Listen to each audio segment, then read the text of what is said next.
why did you say goodbye?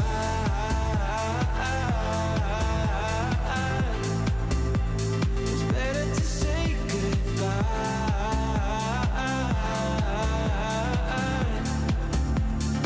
Why did you say goodbye?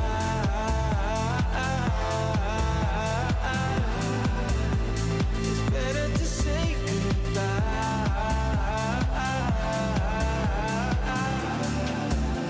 So why did you say goodbye?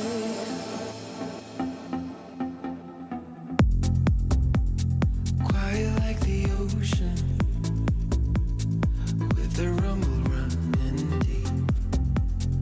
This is how I see you, when you hide your feels from me. Why you heavy-hearted? Cut the silence, talk to me. Release your mind, get what you need. Easily, we've been falling in disbelief. I think I'm ready for another try, but this feels like the last time. So why did you say goodbye?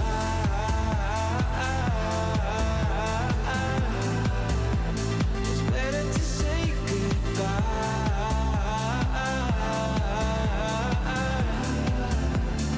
Why did you say goodbye?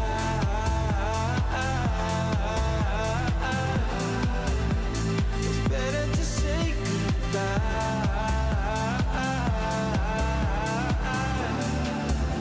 So why did you say goodbye?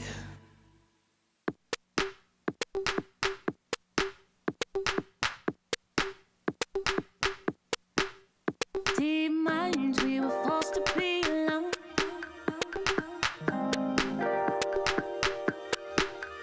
Unknowns and nowhere is the same.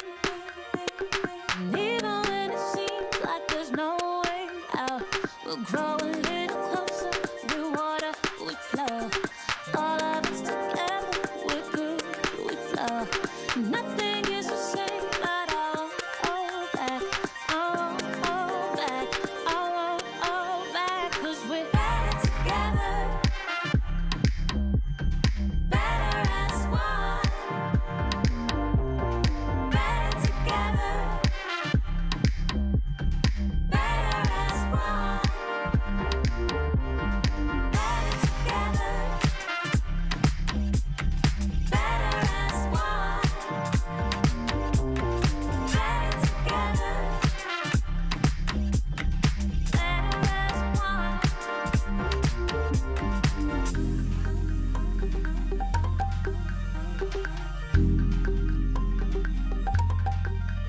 Deep minds, we were forced to be alone.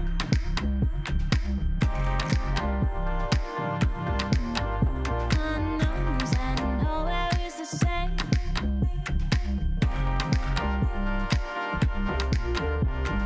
Grow a little closer, we're water, we flow. All of us together, we're good, we flow. Nothing is the same, but I'll hold back. I'll hold back. I'll hold back.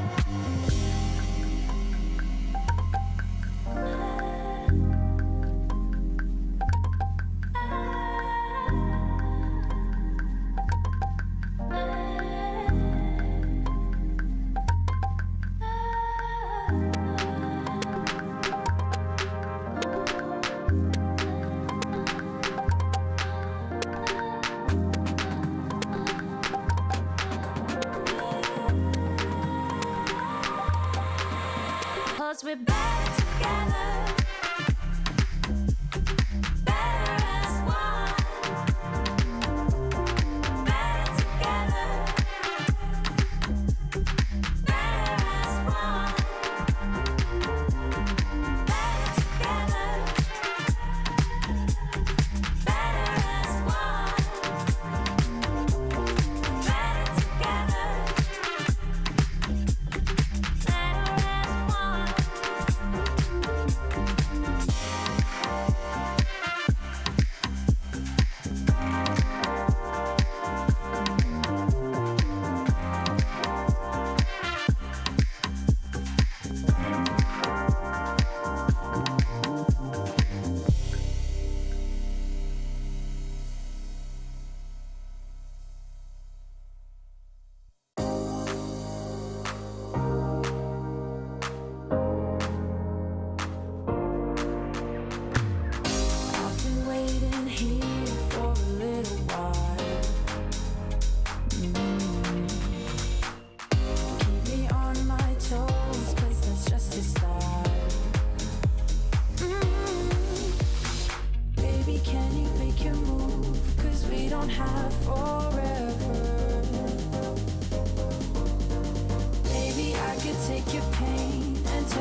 you'll be.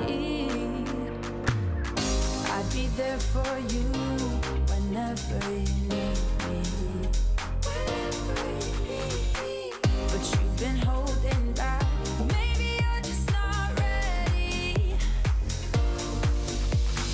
Baby, do you feel the same, or do you feel the pressure? I promise I can take your pain and turn it into pleasure. As time goes by, my love grows stronger. Can you feel it the same way I do? As time goes by, I can't wait any longer. Just say that you'll be with me too. As time goes by, my love grows stronger. Can you feel it the same way I do? As time goes by, I can't wait any longer. Just say that you'll be with me too. Keep running, we coming, ain't nothing stopping us now. Keep running, we coming, we got nothing stopping us now. Keep running, we coming, ain't nothing stopping us now. Keep running, we coming, we got nothing stopping us now.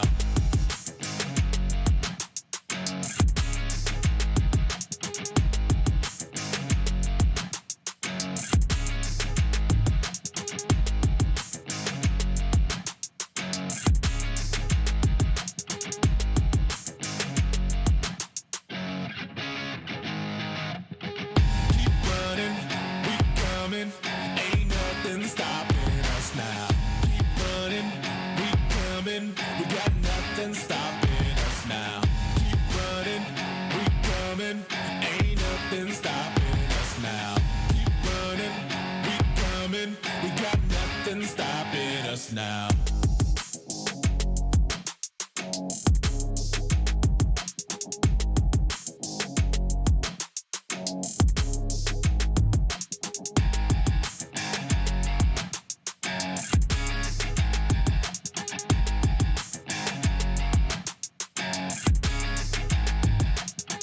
Keep running, we coming, ain't nothing stopping us now.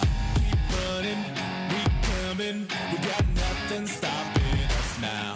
Keep running, we coming, ain't nothing stopping us now. Keep running, we coming, we got nothing stopping us now.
up in the middle. I can see it in your eyes. Lonely in the corner, waiting for somebody to come and save you from the cold of night. Easily, we've been falling in disbelief. I think I'm ready for another try, but this feels like the last time. So why did you say goodbye?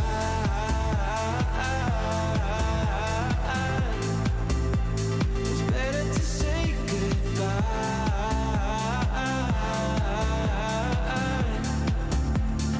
Why did you say goodbye?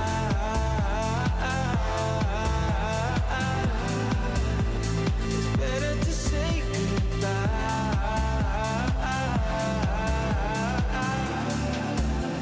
So why did you say goodbye?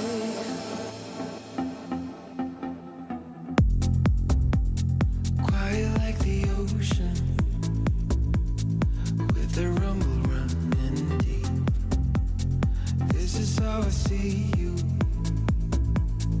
when you hide your feels from me. Why you heavy-hearted? Cut the silence, talk to me. Release your mind, get what you need. Easily, we've been falling in disbelief. I think I'm ready for another try, but this feels like the last time. So why did you say goodbye?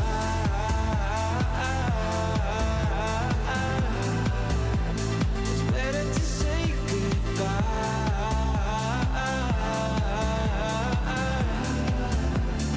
Why did you say goodbye?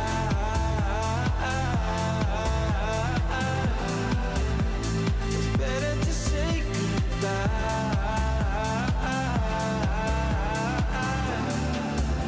So why did you say goodbye?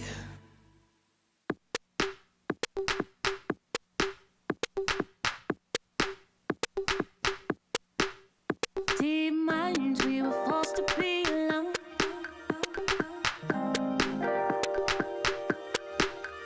Unknowns and nowhere is the same. And even when it seems like there's no way out, we'll grow a little closer. Through water, we flow. All of us together, we're good, we flow. Nothing is the same, but I won't back. I won't back. I won't back. 'Cause we're better together. Better as one. Better together. Better as one. Better together. Better as one. Better together. Better as one.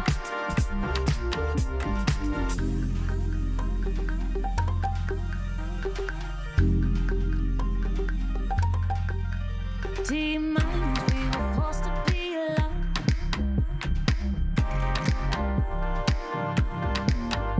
Unknowns and nowhere is the same.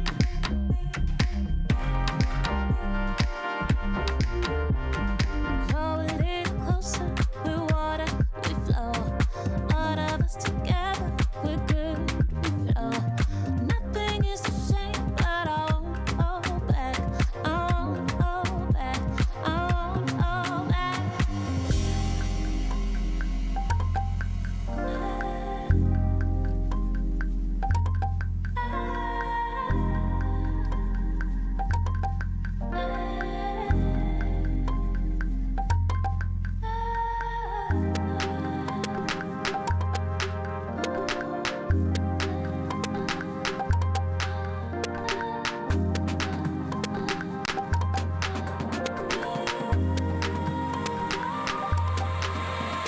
We're better together. Better as one.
Just say that you'll be, say that you'll be.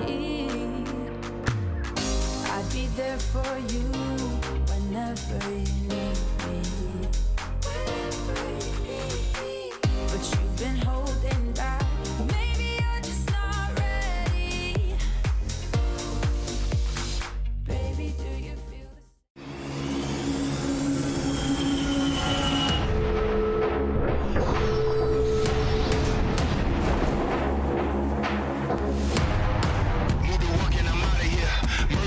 the a body here, reviving the beat and it's right back to sleeping. I use a technique that they got me here. Defeat ahead and you catch me in something you'll never do. What's the challenge? A little bit greater HP for Victor. The boost was up. Incredible. This how it feels at the top. Just separation could be the reason why they don't close out this game. Swaying on the top. I give it. Look in my eyes. There's lying X looking to swing on through on the side. I got a lot on the line. This with a different approach. Only spend time in the boat.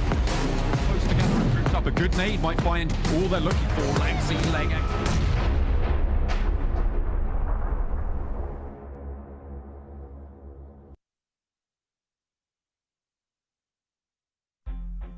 Welcome back, everyone, to our third day here in our first phase of the PUBGMOBILE Pro League Western Europe Fall 2022 season.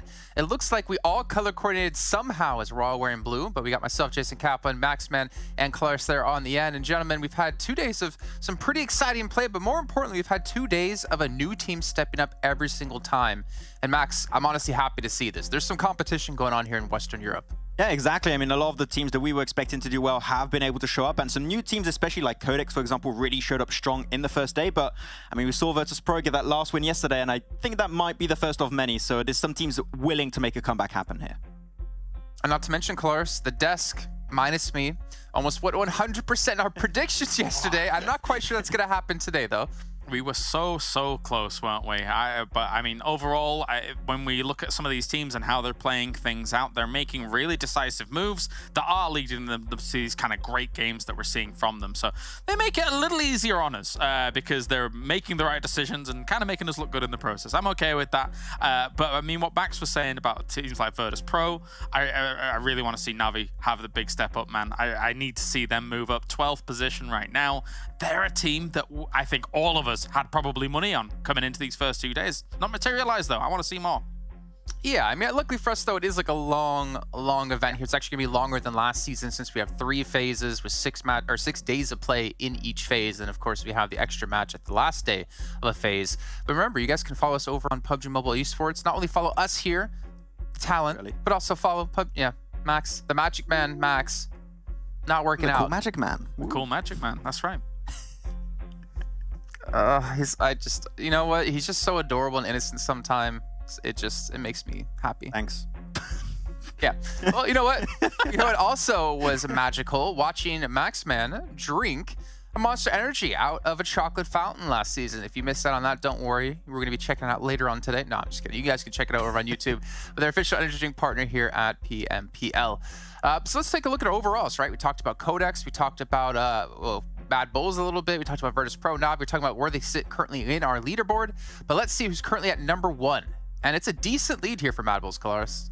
Yeah, absolutely. What they showed yesterday was nothing shy of excellent. I mean, we thought QODEX had a good day 1, but damn, MADBULLS was like, well, just, we'll step up even further than that with a 4th place, 1st place, 1st place, 3rd place, with a lot of eliminations to boot. And I think once they got themselves set when it came to Sanhok, we were talking about it all yesterday, right? We were like, oh, wow, the way they were playing Sanhok based on the rotating groups, based on their rotations in general, lovely, lovely stuff coming in from them. So I'm hoping they can keep on with that today.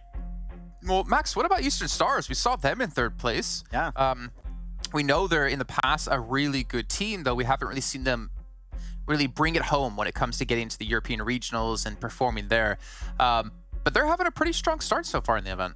I would even say a very strong start. They are the lurking champions, I would say, potentially for the start of this season.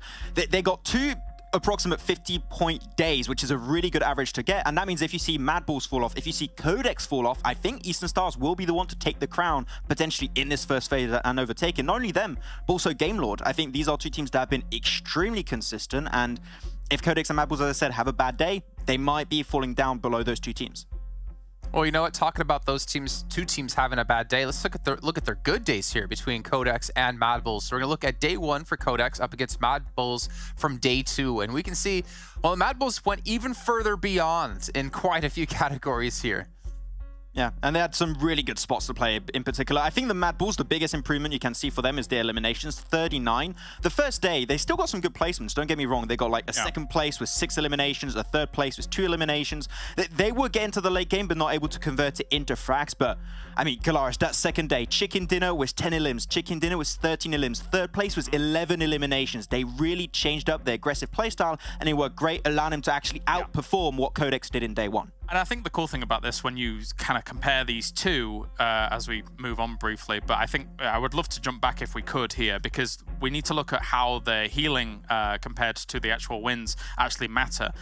So what's important here is that when you look at Codex's wins, they really didn't have to go through much healing to be able to actually get them to the wins. Kind of the circles moved a little bit to them, and, you know, they were able to actually get themselves those victories. MADBULLS yesterday, however, again, I feel like one-upped Codex, because you look at the healing that they had to do compared to the actual damage. They were constantly moving from fight to fight, constantly even having to chase the circles in some instances, where you're seeing this rampant style of MADBULLS come to fruition.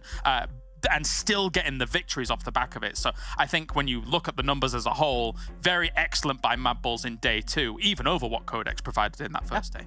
And I think in particular was what we mentioned yesterday is the fact that they prepared so well. Like you saw that Sanhok game where they like instantly gunned for that mounting top on the northwestern side of Sanhok. They knew big were not there, so they adapted to the lobby. You can even see that Miramar game that they won actually earlier on the day, where they actually knew there's so much free space in the south, right? So they are really aware of how teams drop, how the rotating lobbies work, and they play fully into that. And I think that is their strength so far. So that's why I think Codex, we said, it might be hard for them to replicate their success. With MADBULLS and how they played it, I think there's actually a really big chance they could make this happen once again. So I'm really stoked to see how they're going to perform today. Yeah, I mean, this might be their new norm, right? As you're talking about how methodical they've been in the last day of play. But when it comes to individual play, though, maybe we should look at our top 3 players so far when it comes to eliminations. And I think we're not going to be too surprised in who we see here leading the way, but also the amount of players we have coming in from Codex. Yeah, I mean, Money can be an up there, of course, for the side of Codex. He has, even though Codex did have a little bit of a fall off in day 2, he has still been fragging out on that second day overall. And the fact he's got so much less survival time compared to the rest, and he's converting this many limbs, is very impressive. But, I mean, James, Effect, and, I mean, you don't not only have Effect, right? You have Effect and also Monkey for the side of MADBULLS. There were absolute forces of nature in yesterday's games, and if they can keep it up, man, I can say this could be one of the best duo fragging teams you could see in this tournament. Yeah, I have to agree. I'm quite surprised, I suppose, by the performance from MoneyKen, because honestly, coming into this tournament, I didn't really know him too much. But the fact that he's been able to put up 4,000 damage along these 2 days is extremely respectable, considering that the quality of the lobby has risen since the, West Europe in the past couple of seasons. So very, very impressive stuff. I mean, obviously, as you were saying, 4th and 5th, you've got Narvalo there. You've got a member from Pioneer as well, kind of itching to get up into that top 3 as well. When it comes to Narvalo from GameLord, we always expect him to kind of be in that upper echelon, fighting for those top spots, and this season's no different so far. I think I would be really interested to see MoneyKen and how much nade damage he actually has, because he had a couple of like bangers yesterday, perfectly timed, perfectly cooked. I think that's one thing we should say, I guess, about both these two teams, is that their nade potential is insane. They are like snipers with it. But obviously, we'll see if more of that's going to happen today. But we got to talk about maybe another team here that's gone a little bit under the radar. Pioneer, as we take a look at their last 5 matches. But also, keep in mind, this doesn't really tell the story of what we wanted to say within Pioneer necessarily, in terms of they've been kind of like the silent killers in the lobby. Yeah, I mean, they've been consistently getting themselves a few points. I think that they can still aim to increase the average a little bit, right? But when they get into those finishing moments, they can really surprise us. I think, James, we were really looking at that last game yesterday on that that mountain finish over in Erangel, and we were thinking it was not going to be working out for them, but yeah, they were able to survive until, what was that, 2nd place, I believe, if I'm not mistaken. Pioneer really did stand out in that game, because that was not an easy rotation. VIRTUS.PRO did do something similar, right? But it was a good game from them. But I think that their bad games, if we can see a little bit of an improvement there, I think this is a team that could potentially contest at the top. But right now, I want to see more from this team. Yeah, flying under the radar is probably the best way to describe it, Jason, as you were saying, because considering, as you say, those last 5 games, some of them not that impressive, but just before that, in day 1, they had themselves a 4th place with 8 eliminations and a 2nd place with 9 eliminations as well. So you really have to take the whole picture, not just 5 games into consideration, but the 8 games that they've played here in sequence. And 5th place for them, above teams like Death Machine, I think is extremely impressive here. Erangel has definitely been a bit of a standout for them here so far as a whole. So let's see if they can continue on. Yeah, I mean, you can see here Erangel, right? They have 28 eliminations across the 4 matches that they played on it so far. That's a pretty good record, to be completely honest. As you mentioned before, Kalaris, like having 9 kills, 8 kills. Like they are a very strong team, but then we look over towards Sanhok and Miramar, and it seems to be maybe that's where they're struggling. Maybe they're too comfortable in Erangel, or maybe, obviously, because we've only had 2 days to play, maybe the zones were just favoring them. No, I mean, definitely. If you look at the 4 Erangels that they've played so far, it's been a 4th place, a 2nd place, a 2nd place, and an 8th place, which, okay, it happens. That's can have fine. one. It happens. Yeah, but the fact that they are getting to podium constantly on Erangel shows mastery over one of the most important battlegrounds here in PUBG Mobile. And if that's what's going to continue here, they're going to keep in a top place in these rankings for quite a long time, considering Erangel's so prevalent. Yeah. All right. Well, you know what? I'm actually excited to see if they can obviously continue the pace. I feel like I say that every single time, but to be fair, consistency is the most important thing a team can have, I'd say, when it comes to PUBG Mobile, especially when you have these longer form kind of events where you have these 3 phases. But let's take a look, though, at the matches, I believe, today and what's all going to be happening. Remember, every 3 days, we have a cycle of maps we'll be playing. Yesterday, we did double Sanhok and double Erangel. Today, we're doing double Sanhok and double Miramar, and only 1 Erangel in the middle of the day. So for teams like PIONER, maybe this is a good day for them to really get some practice in on the 2 maps they're lacking stats on. Yeah, I think because of that and the point that was made earlier, right, they could be falling down a little bit, but the fact that they keep podium finishes pretty consistently, as you said already, James, I think that they can try to replicate it once again. But I think there's still other teams that I have on my radar. We're talking about the Navis, talking about your Unicorns of Love. I want to see if especially VIRTUS.PRO can still potentially continue off that high of their win yesterday in Game 5. There's a lot of teams I want to see step up, so Sure. having double Sanhok is a bit hard to make it happen, but I still expect some good things from some of the teams at the bottom. I see you're thinking, Jason, here, and I'll make this very short. This is one of the scariest days for teams, because double Miramar, double Sanhok compared to actually having the grassy pastures to fall back on can be a bit scary here with the amount of Sanhok that's available. The crabby grass pastures? No, no. not crabgrass. Crabgrass. That's next week. Yeah, that's next week. Actually, I was really curious when you mentioned Unicorns of Love, Max, because for me, that is another team that's also gone under the radar. They're really relatively high in the rankings, but they haven't really exploded onto any of the matches. Like, off the top of my head, I don't think of a single match where I'm like, oh, they did super well, but they've been consistent. Yeah, exactly. I mean, they've been up there. I think they're one of the top teams without a chicken dinner right now. They're the 2nd top team without a single win, so maybe a win today. We'll have to see. 64 points, currently in 8th position, so definitely not bad. They'll make it into the finals if they keep this pace right, but we know, especially with the fact you can get so many points from each phase and from the overall rankings going into the finals, they definitely want to improve their ranking overall. And I think that looking back on yesterday's games a little bit, they tend to lose players very early. They lose maybe 1 player here and there very early in the rotations. And then, of course, when you lose players early, your chances of a win are going to reduce significantly. So if they can just work on avoiding losing players early game, I think this is a team that can close off games, but we haven't seen them in that situation yet. So hopefully today that'll be the case. Well, I will say this, Max, the one note you made about losing players early typically diminishes your chances to get victories. Not unless you're playing with me. Typically, it raises your chances to become better. And I'm still trying to learn the game a little bit better, but luckily for us, I got John Allen here actually telling me how to improve my rotations and how to play out Miramar a little bit better.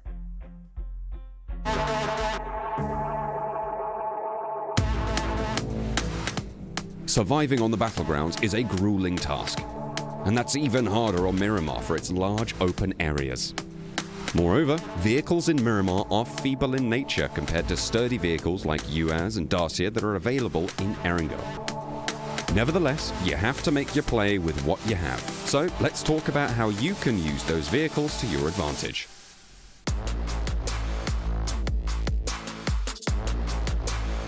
Miramar also offers a range of vehicles to choose from, each preferred for its own distinctive quality. The first major problem that players face is lack of acceleration while riding on the hilly terrain of Miramar. If you want off-road performance, consider using the buggy or motorcycle as a priority. Motorcycles are even better as you can control the momentum as you jump off a cliff while making an escape. Buggies have a nasty habit of hitting the ground upside down and causing you damage. To climb up the steep hillsides, the pickup also does a fantastic job. Similar to Erangel's UAZ, it comes with a great horsepower. The flip side is that it comes with much more tricky handling and suffers heavy damage when being fired upon. If you get spotted by enemy crosshairs while driving on a hillside, you must immediately get out of the vehicle before it gets blown up in a second. If you seek endurance, the minibus can be a much better option. The 1970 Volkswagen model is the biggest four-wheeler in the game, with an occupancy of 6 seats. It offers decent speed on roads and provides an enormous amount of cover where you and your team can survive. But it also takes more damage while driving for its giant hitbox. And it performs even worse when you are driving off-road and trying to run out of the blue zone, or climbing uphill. Lastly, if it's the speed that you want to storm through the highways of Miramar, the Murado or the Coupe is the best option by default. For fast access, you can use the off-roads of Miramar that are light shaded on the map for a steady path to get to your location twice as fast. Both vehicles come with a staggering top speed and can go from 0 to 100 in a matter of seconds. The Coupe can only carry 2 players max, while the Murado can carry all 4. If you love Murados, there's a gorgeous golden Murado parked inside Hacienda that you can get your hands on. Apart from all the different choices available for vehicles, remember to carry the maximum number of vehicles when you are rotating. Carrying gas cans is also a smart choice in Miramar. And remember to switch your ride when you come across untouched vehicles parked on the road. In a competitive circle, losing your vehicle in Miramar is synonymous to losing the match as well. So, treat them with care, as they may carry you to the winner-winner chicken dinner.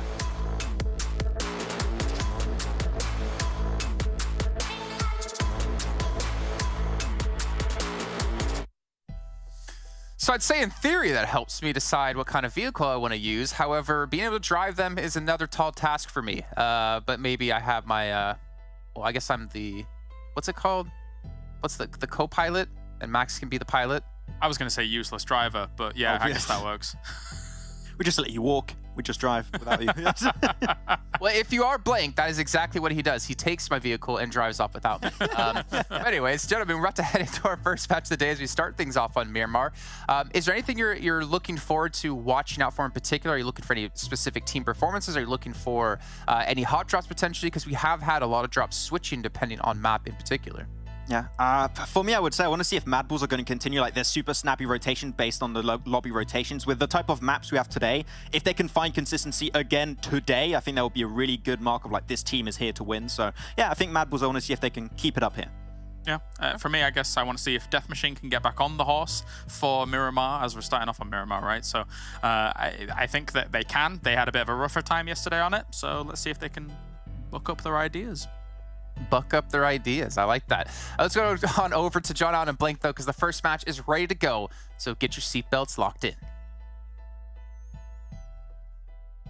There we go. We're all seat-belted up, ready to go. My name is John Allen. With me is Blank. We're going to head over into Miramar for the first game of the day. Blank, have you got your sun cream? You ready? Yeah, I actually do have my sun cream. I'm good to go. I've even got my SPF 15 lip balm on because, you know, if I get cracked lips during this one, I am not talking for the rest of the scene. So I'm ready. I'm prepared. See if these teams are equally prepared. With 2 Miramars on the cards as well, this is going to be one of those games where it becomes a little bit more difficult as the day is. There's lots of different things that can happen during Miramar. Obviously, the vehicles, as you beautifully mentioned during that little segment there, John, are very, very important, and several that you need to get your hands on. Buggies are generally very nice, but the Murados, I think they're good, but it's kind of typically your starting off vehicle. You want to get on the roads, find a buggy, and then later on, when you are relegated back to the foothills and the ridges and just the awful terrain, you want to get rid of that vehicle as soon as possible. Yeah, so it's good for that initial burst, but yeah, you do want to be looking to swap those out. Early drop for Na'Vi over to the easiest name in the game to pronounce, La Copleria, over on the north side of Miramar. Crater Fields, a couple of people dropping out over there. Looks like 2 teams going to be sending out. For the moment, though, fairly sparse, fairly disparate positions for Na'Vi. A little bit so. I think that with this position as well, towards Crater Fields, you can go for a little bit of a wild drop here. There's not many teams that are going to be making huge drops around Crater Fields, so sending Tixie out down towards this position gives them oversight down towards El Pozo. You can also pick up, as you can see here, the hard vehicle spawns and bring them back up. Again, we're just going to go straight back to the knowledge that you were dropping earlier. You want to have the greatest amount of vehicles coming into the late game. Having 4 can typically set you up very nicely, especially if we have another one of those endings down towards the eastern side of La Bandita, where it's just open ground, right? The best thing you can have in that situation is moving cover, and typically vehicles do exactly that. They might not be designed as moving cover, but if you shoot out the wheels, make sure that thing drops low so people can't shoot underneath it, and take out your big toe, which is often very, very painful, by the way. But if you shoot out those bomb vehicles and then shoot out the car, it becomes very, very useful in those late game circles. And it looks like we're heading over there anyway, so, you know, having those vehicles, now is prime time. We saw a circle fairly similar to this, I think, yesterday, going out east. But that time, Eastern Stars weren't in the lobby. They are generally dropping over towards Impala, although this time around it looks like they've split around Graveyard, around Minas Generalis on the south side, La Bandita as well for Athis. So quite a heavy split there. They're in a good spot this time for their circle on the east side. I was keeping an eye on the Hacienda situation as well, because we did see a big old hot drop go on over there the other day, and that has not really started to pop off. PIONER and Big, though, over towards Chumacero in the south side, might have a little bit of argy-bargy in the very near future. Yeah, this is our constant drop spot from Miramar to Miramar so far. PIONER as well as Big have just been dropping on each other time and again. Havlik looks to send some bullets over towards B's position. Damage like this early on is pretty horrific as well, considering, you know, you're still looking for bandages, you're still looking for stims, and then your first aid kit, you don't really want to have to use it this early on, specifically because you'd like to use that so you can quickly get back into an engagement after you disengage. So slightly unfortunate there for Big. To MUERTE, who I believe did drop on top of Game Lord over towards Hacienda del Patron. They've moved across towards Monte Nuevo, so they'll be picking up this position as it is now free in this current lobby, which gives us a little bit more room to play with. And also, Eastern Stars have been making this drop, I think, since day 1 now on Miramar. So this is kind of an alteration of theirs, not heading all the way over towards Impala like they used to do, all the way back in the day, but instead moving a little bit more over towards the west side. And, you know, I respect that, because I think they did have a lot of troubles on Miramar, specifically because of that Impala drop. I think it was the Istanbul Wildcats that actually held them out a few times. So it's nice to see them heading over towards Minas Generalis. Gives them a bit more of agency within this circle. For Romanian men taking that Impala drop spot on the east coast, and on this circle, I mean, you can never predict it, right? It is circles. They are what they are. But yeah, I mean, maybe for Romanian men have got a solid spot moving forwards with this southeast hard shift circle on Miramar. None of these players in Chumacero actually taking too much damage. None of them really going down. PIONER and Big both staying up with 4. It looks like the disengage very much on the cards here. Fair enough, I think. You don't necessarily need, unless you get a very good opening. Both of these teams have had the opportunity to run around and get these good positions. You can see a mini 14 there for PIONER on the high ground. So I don't think Big want this fight.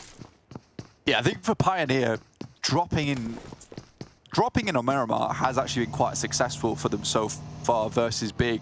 Albeit from that first day where Big were able to kind of win it out and holding them down inside that singular building, PIONER quickly adjusted where they dropped. They didn't drop solely inside those buildings, started to drop on the outside.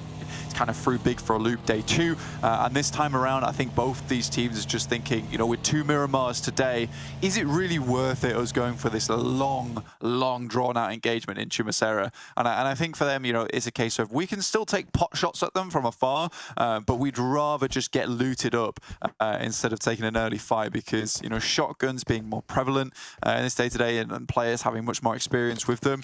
If you get caught early on, you don't have a proper vest, you don't have a proper helmet, you know, it's night-night for you if you get hit by that DBS. Or even the S12K. So I think this is a smart decision from Big to just kind of disengage away from this one, especially being down in 9th place, 53 points. You know, this is a day where, especially on Sanhok, where Big have genuinely been very good on that Northwest Island, although falling on hard times recently. This is a day where they can start to get some big points if they make some change-ups here on Miramar. Getting out of that engagement in Chumacera. We're talking about those. I really like that point about the greater prevalence of shotguns sort of impacting the early game as well, which is nice. I like that. I'm gonna think about that in the future. And it's going to please me. Great. Thank you very much. Yeah, that's on the north side of Chumacera, you got Ruthless Esports on that north guard. Potentially, if Big want to move up that way, they could come into conflict. But you imagine that they could fairly safely swing around the south side, given that plane path, look at a lot of open ground on the south side. The difficulty then is, how do you navigate around Los Leones? Yeah. TJB, Eastern Stars, take a little bit of shots there, but will kind of send away. This is realistically what TJB sent yesterday as well on Miramar, so a very similar plan for them. Not changing too much. I think we all had a little bit of discussion about Tong Jiabao before the show started, saying that, you know, we've known this team for so long, and realistically, as much as I complain about them, I do love them to bits. I'll put it that way. They're a fun team. They're an interesting team. They're always pushing the boat out in terms of strategies. They don't always work out, but they're at least interesting and has been thought put into them. Unfortunately, the execution is not always there, especially with the conflicting ideas of like a lot of these players at the moment. I think GK first just wants to get in there and get stuck in with teams, in which case he makes some bold push outs, some bold off angles that doesn't really gel well with the fact that a lot of his teammates aren't necessarily with him and or are split. So it's a little bit difficult for them. Coming back to your point about Big though, John, very quickly, yeah, they can quite easily shoot down on that south side. Unfortunately for them, Pioneer have already made that rotate, and I was about to say that, you know, with no teams playing down towards Valle de Mar or even Minas del Sur, you know, you don't have that compound, which is extremely dangerous on the north side of the bridge that comes off Prison. You know, that is one of the most difficult positions to get past because it gives you such good oversight onto the road. So a lot of these teams shooting down south have free reign of it. Unfortunately for Big, with Pioneer getting forward, it does force them into conflict with maybe MUERTE and Ruthless Esports, who are currently on your screen. You talked about this earlier, John. MUERTE pretty close. They've spotted each other now. Salazar out of the vehicle, wants to go out wide around the back of the truck, gets the trade win, but has another player to deal with as well in a 1 versus 2. Can Salazar hold his own? Dadaev has backup as well, and out in the open, Salazar will be cut down. Unfortunately, they lose a player for Ruthless Esports, but they might be losing a little bit more than that as Ulysses is opened up on over the ridgeline. And they're going to lose yet another. 2 knocks go over towards MUERTE, but 2 flushes towards Ruthless already. And those knocks are very, very resible here. Poker sending on in the Murado, takes a tumble, rolls right into the compound and out of the vehicle. Back up from Nano Baby in a 2 versus 3 in this close range engage. Nano, Pocus have made some clutch plays before in PMPL Western Europe, and now it's time to show up once again. Pocus gets the first aid off and quickly moves to the side.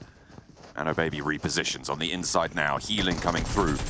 A nade around the back forces players in, potentially where they don't want to be. There is a nade being cooked. Nano Baby takes a bullet, takes a second, tries to spray the door line, and will be able to get 1. Not going to be able to trade it off, though, and MUERTE stay up with 4. Ruthless Esports down on a good crash. Yeah, it's a nice sweep there coming through from MUERTE. They kind of roll up, but immediately position themselves very, very nicely in that engagement. They will have to start moving in as the circle heads even further off towards that eastern side. MADBULLS have yet to move away from their position in Picardo, but it is Game Lord rocking up on ARB. Team Doom already took down a player from ARB in the midst of it all. Now Game Lord fighting against 3 have already cut that down to 2. ARB holding on the inside, not even going to be able to get a trade on that. Game Lord rolling through an unstoppable force, tumbling down, but Robs finally curtailed. Victor gets that flush off the hammer. Robs should be resible if they can get in nice and close. But Jamaz looking for that first aid.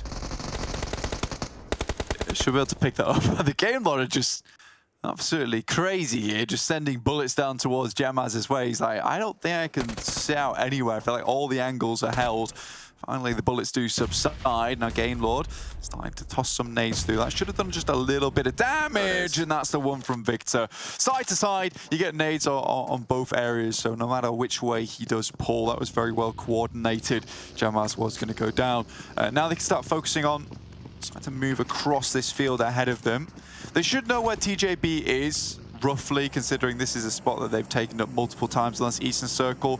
MADBULLS, MUERTE making the long run from that western side. Now they're just outside the blue, and for some reason PIONER has stopped very early on, and it was Big who was able to get underneath them. Quick check-in with the amount of players on PIONER's team shows that they still have 4, so not quite sure what happened there. Perhaps Big were able to make some sneaky movements and hold them out for just a little bit longer. MADBULLS, yeah, really far ahead on that. We'll have to keep track of what's going on there. Sorry, Big, way ahead on that. 4 Romanian men stay in Impala with oversight from VIRTUS.PRO on the hillsides on the east side. So they're further towards the coast of VIRTUS.PRO. And 24 in hands for 4 Romanian men. So potential to just be popping those shots, trying to take down anyone who's trying to peek their way through Impala. So you get wrecked with that in hand. Tulika. I think he sees Rana. Do they have that baseline of fire? Seems like they are going to pop a shot or two. For 4 Romanian men, yeah, Impala is like not a bad position to drop into, but you start to get locked in just a little bit when you have to hold the position. I think it is the most sensible thing to do here is to hold an Impala, but you'll have teams off to your west side that might want to move in, as well as VIRTUS.PRO, who have quite succinctly actually taken up position on the high ground. And this is the difficulty. So I think this is where we did see, I think it was LangX and Lang Z able to do the 2v4 versus Giants Gaming, I think it was, over towards Impala, and that's the position that VIRTUS.PRO has taken up. It's quite difficult to stop teams from, you know, taking pot shots over towards you. Circle up towards that northeastern side, though, so this is over towards TKM Gaming, and again, this is where Eastern Star's position comes into full play. With the amount of speed, the amount of vehicles, and just open ground they've had around them, they're able to immediately get out the way. Mind has to evacuate from the shack as the flush goes through over towards Trazen. Shockwave denied position. TKM Gaming hold that east coast that you were saying is pretty leverageable. There's just a lot of teams around here, and I just think that Eastern Stars have set themselves up with a lot of freedom here on Miramar. Oh dear. Yeah, I don't think that's any fault of Rob's. You can see the vehicle is burning, and this is just a case of he's had to jump out the vehicle or suffer the explosion. Jumped out, and the vehicle is sadly running down. So Gamelord lose a player. Oh, answered, but Victor is traded off with a nade over the top. From beyond the knock, Akashi at the back, not quite able to give the backup required. Navallo as well, down and out. Seems like both of these teams have run into each other in fairly open ground, and neither of them have the cover to be playing this fight. MUERTE, in the meantime, going to try and sail on past, but they do get harried in the meantime. It looks like everyone's like, there's nowhere to go. Nowhere's open. How can we get into this? I've seen 3 different teams so far. That's 8 players. The MUERTE is just on a mad crawl, essentially, for any position of ingress, and I think this is because so many teams are coming through from that south side, hesitant to play on the eastern side of La Bandita. We talked about this before yesterday, John, where it's just basically unplayable ground, and if anyone's got oversight onto that position, you are just going to get razzed to bits.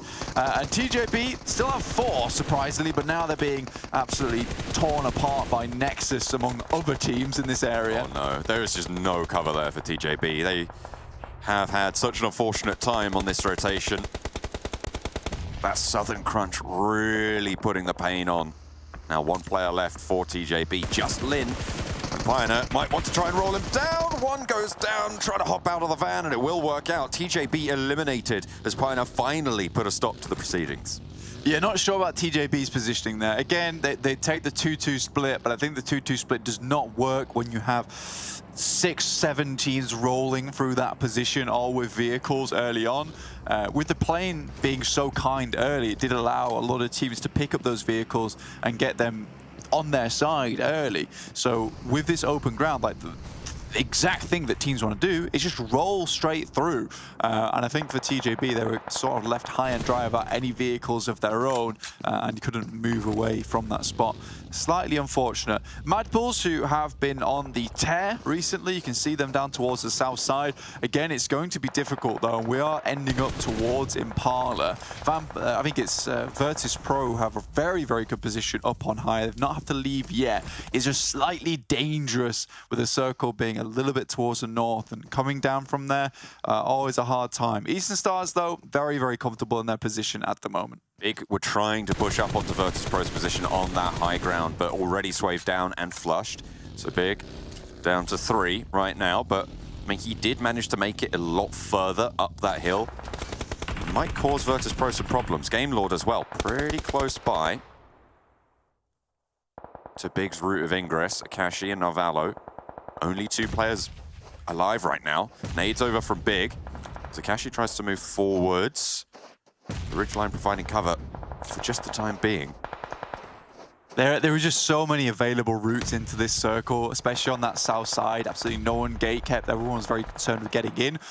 So what's happened here is you've basically just got the queue coming through of anyone that wants to get into the circle, and you've got people rocking up behind you, someone rocking back behind them. It's very, very difficult to play at the moment. And now it's MADBULLS who are looking to send it straight over towards Impala's position. This time we got Kalaris with Eastern Stars, Jason with Eastern Stars as well. Maxman actually predicting VIRTUS.PRO. And honestly, I think both of these predictions are equally as effective. I think if we get a northwest circle, Eastern Stars can quite simply take this game away. But if we continue down towards that southwest side, southeast side, sorry, I do think the way that VIRTUS.PRO has handled themselves so far looks very promising. They've got a lot of oversight on the south side of this circle. Na'Vi, they've been fairly quiet this game. I mean, they dropped all the way up to the north, and a lot of the focus of this game has been down south, but Na'Vi, with the potential to sweep, I mean, we've seen them do it before in time gone by, but yet to really stand out to us so far this tournament. 12th place, 47 points. We'll have to wait for them to start to ramp on up if they can do so. Time will tell for Na'Vi. They do have a lot of space on this north side, though, which is the critical factor in play. So they don't have to do too much. I think it's just this open ground, that north side, which is going to cause them problems. For Shockwave, the healing strat is not really a capability here on Miramar. Zone just ticks too much, and there's too much ground between them and the blue. You want to get close to it so it doesn't do as much damage to you here on Miramar, but it's just not a possibility at the moment for them. So Shockwave should go down momentarily. Pioneer, though, again, silent but deadly. 6 eliminations so far for them, just picking them up on the way through. And I think, you know, Kalaris was talking about the pace of perhaps QODEX or MADBULLS and how, you know, it's an unrealistic pace to keep up. I think that Pioneer are currently on a very comfortable pace to get decent points throughout all the phases coming into the finals and set themselves up quite nicely. They might not have the chunk at 80 points coming into it, but they certainly have something like 40, 50 if they continue this way. Yeah, I mean, if you're consistently placing, well, like 4th, you're still getting a really, really massive chunk of points there coming in. So it's certainly a good idea to have that sort of pacing. To just keep it, not low-key, but keep it in the back pocket as time goes on. If you're looking at sort of 8 points or so average per game, that's going to be very, very good seeing you into the finals. Yeah, especially this format, I think consistency becomes much, much more important. And consistency not maybe at the top of the rankings, but maybe just towards that middling position, because you're still getting decent points from that spot coming into the finals. Max, the Giga Chad, does pull the circle down towards the south side, so VIRTUS.PRO happy here. I think the only difficulty with them, Na'Vi. The only difficulty for VIRTUS.PRO is they've really not had much loot come their way. No one's really crashing onto their position, so, you know, perhaps supplies of ammunition is getting low, even first aid kits, so they haven't taken too much damage. It's just kind of been conservative now themselves. I think they can allow a lot of these other teams to take fights one another before they start to get involved later on. Team Doom trying to cross further into the city of Impala. Losing a player there. 4 Romanian men. Still, they haven't really had to go very far at all have been quite a few teams who have made it into Impala, though. You'd imagine that maybe they could have harried a little bit more, but either way, they do stay alive. They regrouped in Impala, and they're going to try and fight this one out close quarters. Yeah, now I think the play for VIRTUS.PRO eventually would be to take Church. It's a very, very strong position to start sweeping through into Impala. I think it all depends on this next circle, though, and MUERTE, you know, I think it's lights out for this team, especially trying to cross this road. So many teams already in Impala. It's like they want to deal with these teams on the roadside before they start having to focus on one another here. Na'Vi have spotted them out. Tixi sees Ingush go out into the blue, or does he? Yep, certainly tries to snap over there and will take him down. Tixi 3 first aids, but is spotted. The blue zone's there. Don't think he's not going to survive that, unfortunately. For Romanian men have the angle. That engagement just a little bit too far out of their reach, but the blue zone is pushing Na'Vi, so there is an opening for 2 of their players to cross. Meku might even make it as well. Matic wants the fight. 1 down already in the building that 4 Romanian men regrouped on earlier. Low HP on the upstairs push, and will force the time spent to get that heal off. Rana, low, knocked, and Matic is operating for Na'Vi, giving them a chance, giving them a foothold into Impala, but the blue zone is not kind.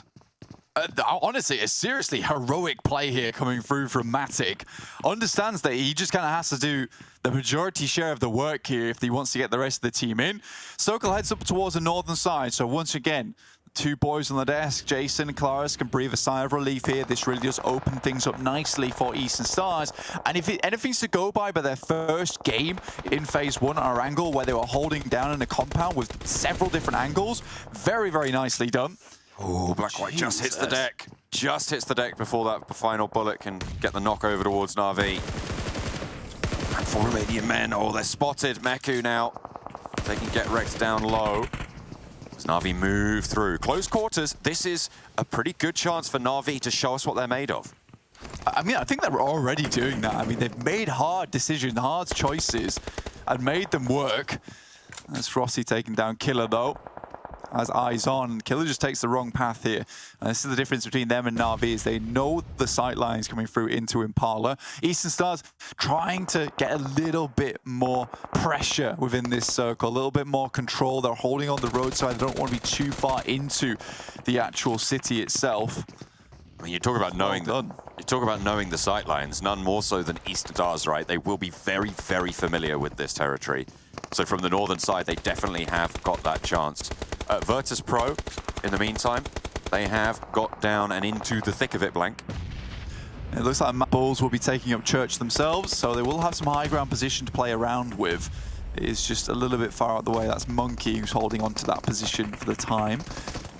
Na'Vi, though, still looking out. It's just guns are blazing at the moment. Teams are just falling left, right, and center. Pioneer up to 7 eliminations, and Frosty has to tuck himself in there. Ooh, I was waiting for that nade for Meku to just post itself through the window, get that knock.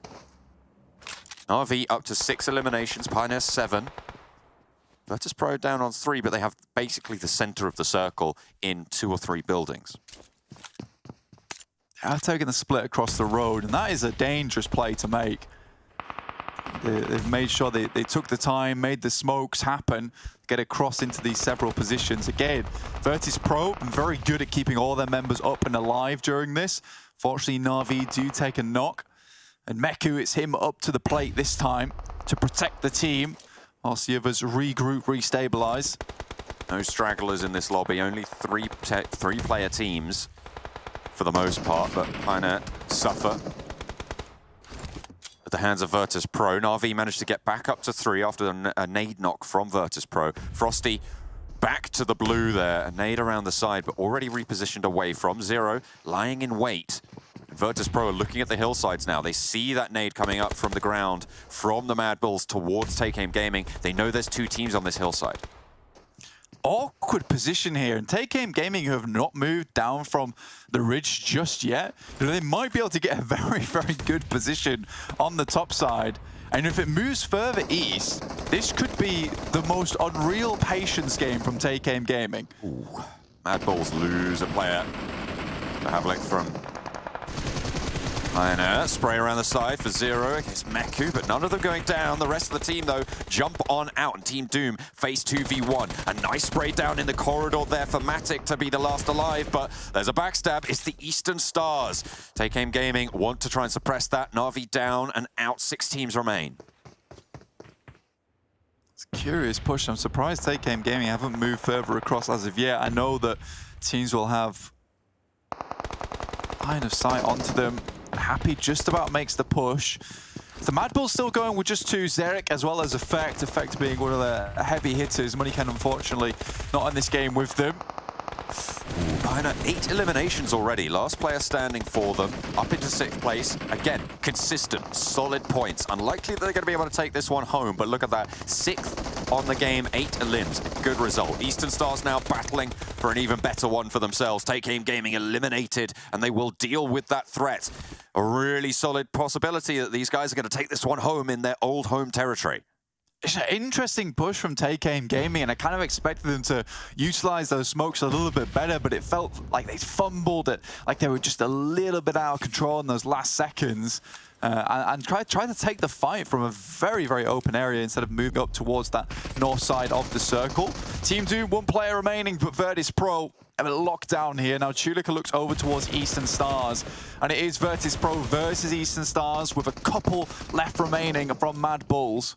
MADBULLS keeping that podium placement progression alive for themselves with 2 players guaranteed 3rd place, and they might try and get a little bit more, but Effect can't quite find what they're looking for. VIRTUS.PRO handle it, but in come the Eastern Stars. Bullets ringing out! A huge spray coming through from Kame and Kapahala. Take 3 of the VIRTUS.PRO players down. Now they're just looking at 1 from VIRTUS.PRO. The MADBULLS go out, and that is all but done. Eastern Stars with a beautiful push, whilst the MADBULLS kept them occupied in their old home stomping ground in Impala, now pushing into Chulika. They know he's on the stairs, and they will take him out. The leg is swept, and Eastern Stars take the chicken dinner.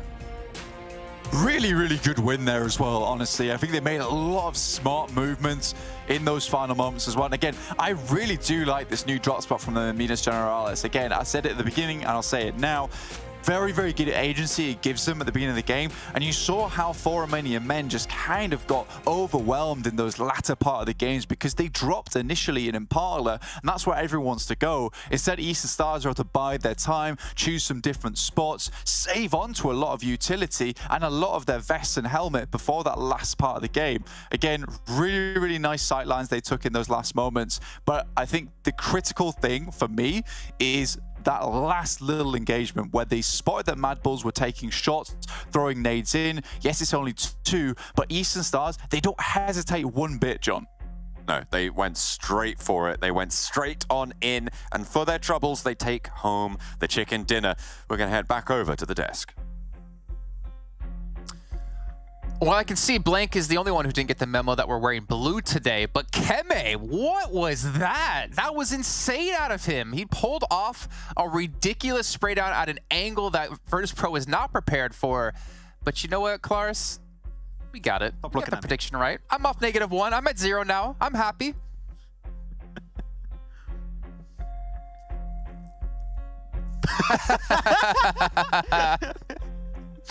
It worked out for Eastern Stars, didn't it? I mean, obviously, they had a lot of room to work with here, and the transitions through Impala were very, very strong as well. But the most important thing here, aside from Keme's amazing effort there towards the end, is Maxman didn't get it right. That's the most important thing. Well, you know, we made a deal, right? We said if Jason could get back to 0, we shave Max's eyebrows. That's right. No. Wait, these are made without my approval beforehand, okay? No.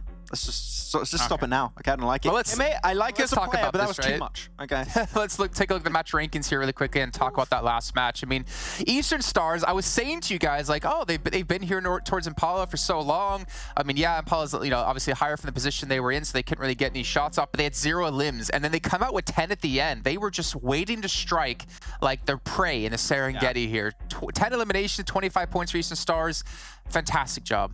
And this is what I love about Eastern Stars this season, what we saw in these first 3 days already, is that when they have the upper hand in a fight, they don't take it slow or anything, like they commit. The moment Kime got those 2 knockdowns on 2 players of VIRTUS.PRO, instantly send it, take that man advantage to secure the win every single day of the week. Eastern Stars, that was great execution. I'm a little bit salty, but when it's played like that and you have Kime doing a play like that in particular, I can only say respect. Like that was really top tier stuff that we saw from him. Absolutely. I mean, where they were north of Impala, I felt like there was going to be a potential concern if there was anybody in Impala kind of looking that way when they had to make the transition down, but there was no one. And even though their transition down there was slightly delayed, like they still had no contesting on that barrier on the entry to Impala. That's the most important part of this game. And then quick movements through Impala once the circles actually shift from there. So yeah, they get the eliminations off of it, but the quick decisions inside Impala are really what makes it here for me. Yeah, and Max, you brought up something while we were watching the game here, and you were kind of wondering why no team was doing this, but we had a big bunching, a big cluster towards the south side of the zone before it really focused down onto Impala.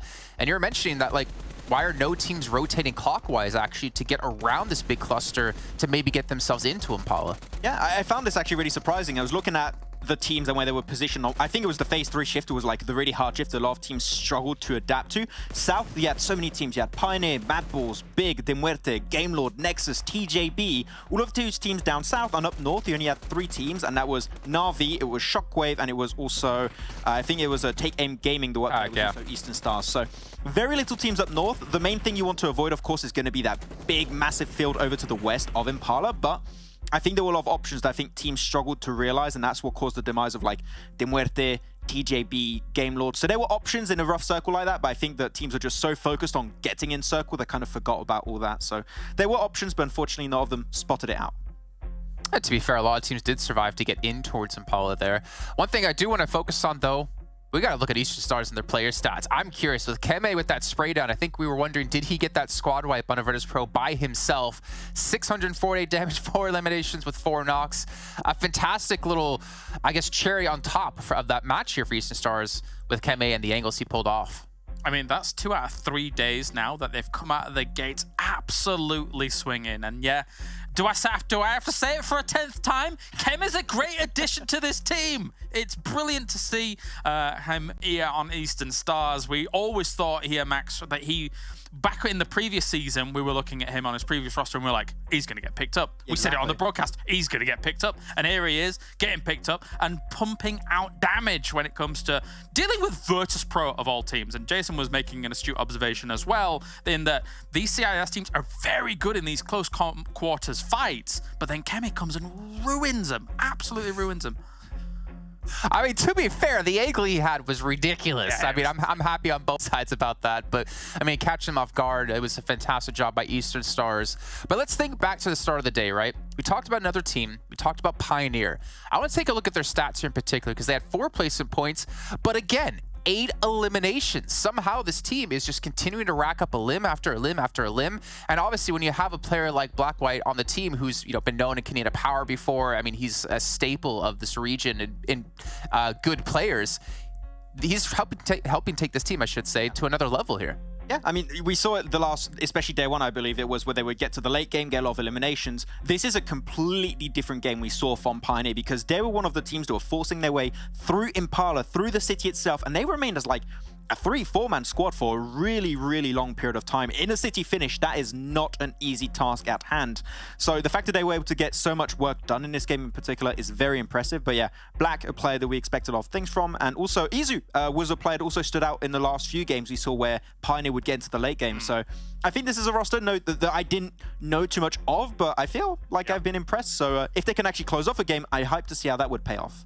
And yeah, exactly. With this playstyle, they are going to close the game off eventually. It's a matter of time. They're playing kind of almost, I mean, yeah, their position's good, but it really feels elimination first, position second. But based on that, when you have these gun skills that they're utilizing here, it's a matter of time before chicken dinner comes their way.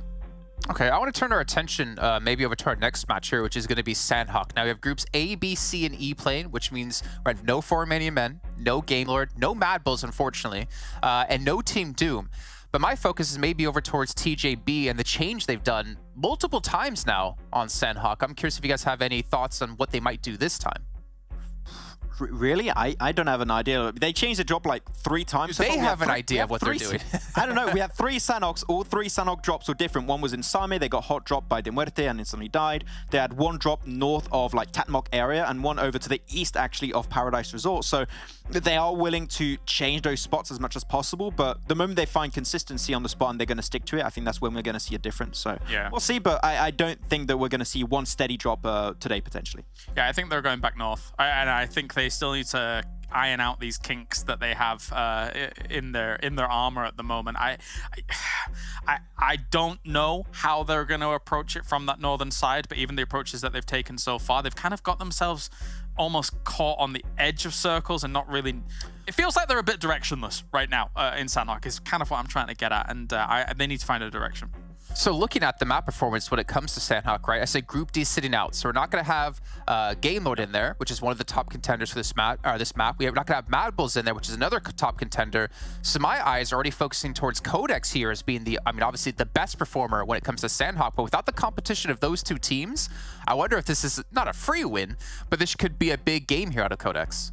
Yeah, it could potentially be. I still want to see the old domination of Eastern Stars. Remember, Eastern Stars in previous seasons, they would dominate when it came to these Sanhok maps, and I think we could see that potentially come back. But, I mean, yeah, 10-point average over the course of all those games played on Sanhok for them is very impressive. And, yeah, QODEX, I still want to see them come back a little bit strong on this 3rd day, so we'll see if they can do it. Well, we're going to find out momentarily here. Max, 30 seconds to go. So we're going to send on to our casters here of John Allen and Blank to bring us Sanhok. Someone needs to fix those guys' necks. They're going all wobbly like over on the desk. We're going into this game, into Sanhok, pretty swiftly. Into game number 2 on the day. They were talking about how QODEX could potentially stand up tall in this game. On the leaderboards, they sit 3rd place at the start. 109 points right there. They have got a game deficit below Eastern Stars and MADBULLS, who sit just a little bit above them. So they're going to be looking to try and close that gap. The MADBULLS obviously not playing in this one. Neither a couple of those other teams that they might be worried about. Playing path over the center. Go through barn here, Mr. John. Heading up towards Hattin. Like I said, MADBULLS in the lead by a fair bit still over a lot of teams, and Eastern Stars 125 points, so it's still doable. You can see their knockouts wise, they are really starting to crawl their way up towards the top spots there. Money Ken, obviously not playing that last game either, wasn't able to get a few more to reclaim his place at the top of the leaderboards in terms of knockouts, but we'll see if we get any more hot drops here on Sanhok. Pioneer, no one wants to challenge them in boot camp this time around. Death Machine split, and it looks like one has been caught, but do you see Pioneer lose at least 1 player? 2?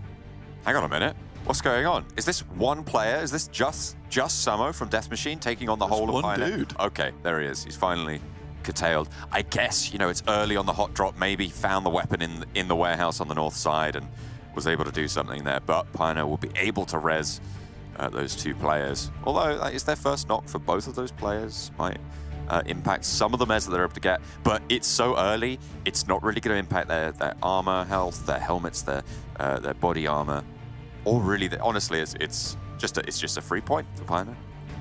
Regardless, I think that's a really smart move from Pioneer, just purely because it seems to me this is why Pioneer are so good on the edges of the maps at the moment, because they are really, once the day is over, doing a lot of research and a lot of prep for the next day. They saw yesterday after they took their fight inside of boot camp, I think it was with ARB. This time around, they spotted the Death Machine was sat up towards the top in warehouses looking to catch Pioneer as they left. So they all drop on warehouses before heading in towards boot camp, seeing the ARB ARB hasn't dropped with them.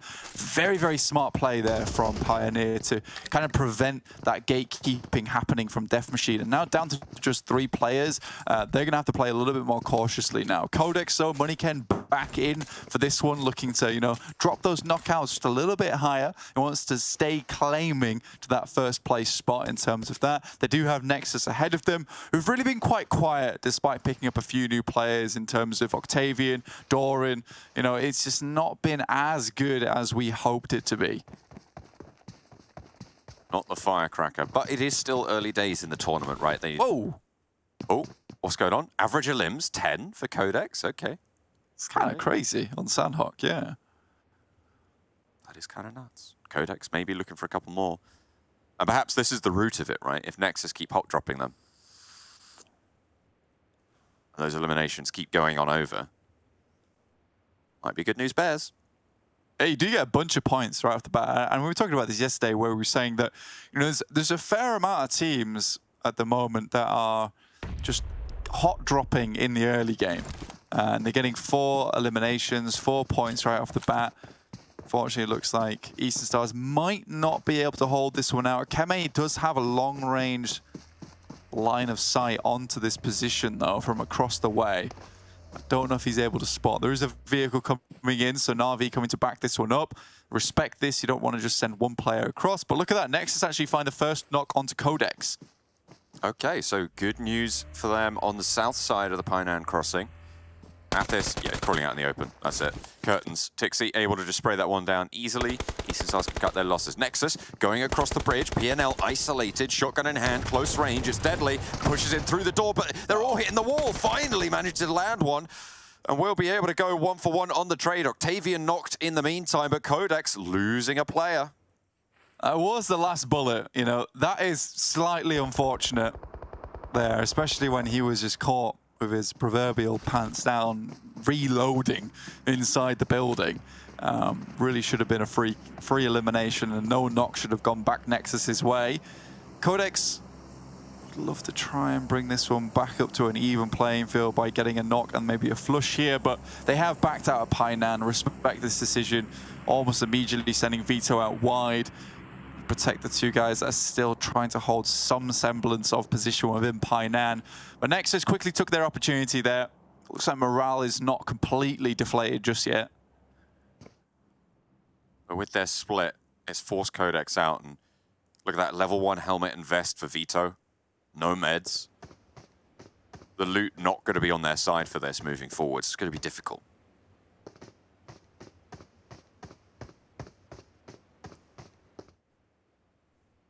Moment, just Vito trying to spot one. I think that, you know, realistically for QODEX at the moment, a lot of this engagement relies on Vito and this off angle that he has taken.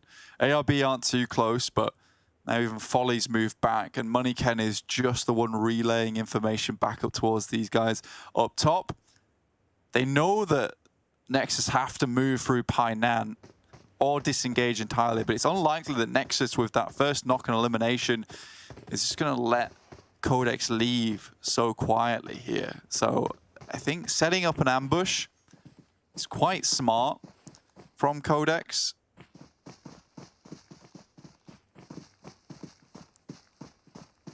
Loot by proxy, I suppose.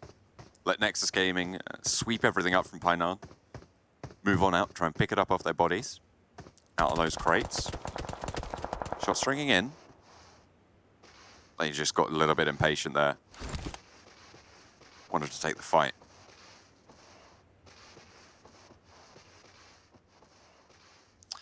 The EXO pops up for a second and QODEX takes some shots, but this is slightly unfortunate considering now that they'll know that there are players up on the hillside, so they're unlikely to make any more mistakes, or at least they shouldn't make any more mistakes.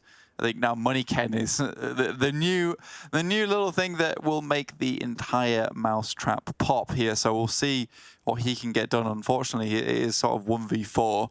Doesn't have the huge amount of support, but after that first knock, he needs to get out of dodge, wait for the rest of the team, and then go for that 3v3. We'll check back in with them later, though. Looking at the rest of the map, you know, Tongjibao have sent very central. Ruthless Esports not having the best of times here on Sanhok. Still 600 damage as an average is not bad, but it's 2.5 eliminations, which is just not coming through. So it seems that they're taking a lot of fights which aren't super efficient. Repositioning for Ruthless Esports. No real challenge in their area currently, except for my Pokers, who's rotating away from. That was Shockwave. On the east side of Quarry. Na'Vi making that cross down already from that northwestern island. They're currently now on that southwest island, looking across over towards the south side of Boot Camp. Take Aim Gaming already in that ruins area. Big, potentially looking to cross in the water over to that position to challenge Take Aim Gaming's location. Could be a little bit of a sore spot, a little bit of a hot point for them. No one else really super close at the moment. It's quite a calm game, and I think this is a big change for a lot of these teams as well, considering we've seen so many northwest shifts up towards that mountain.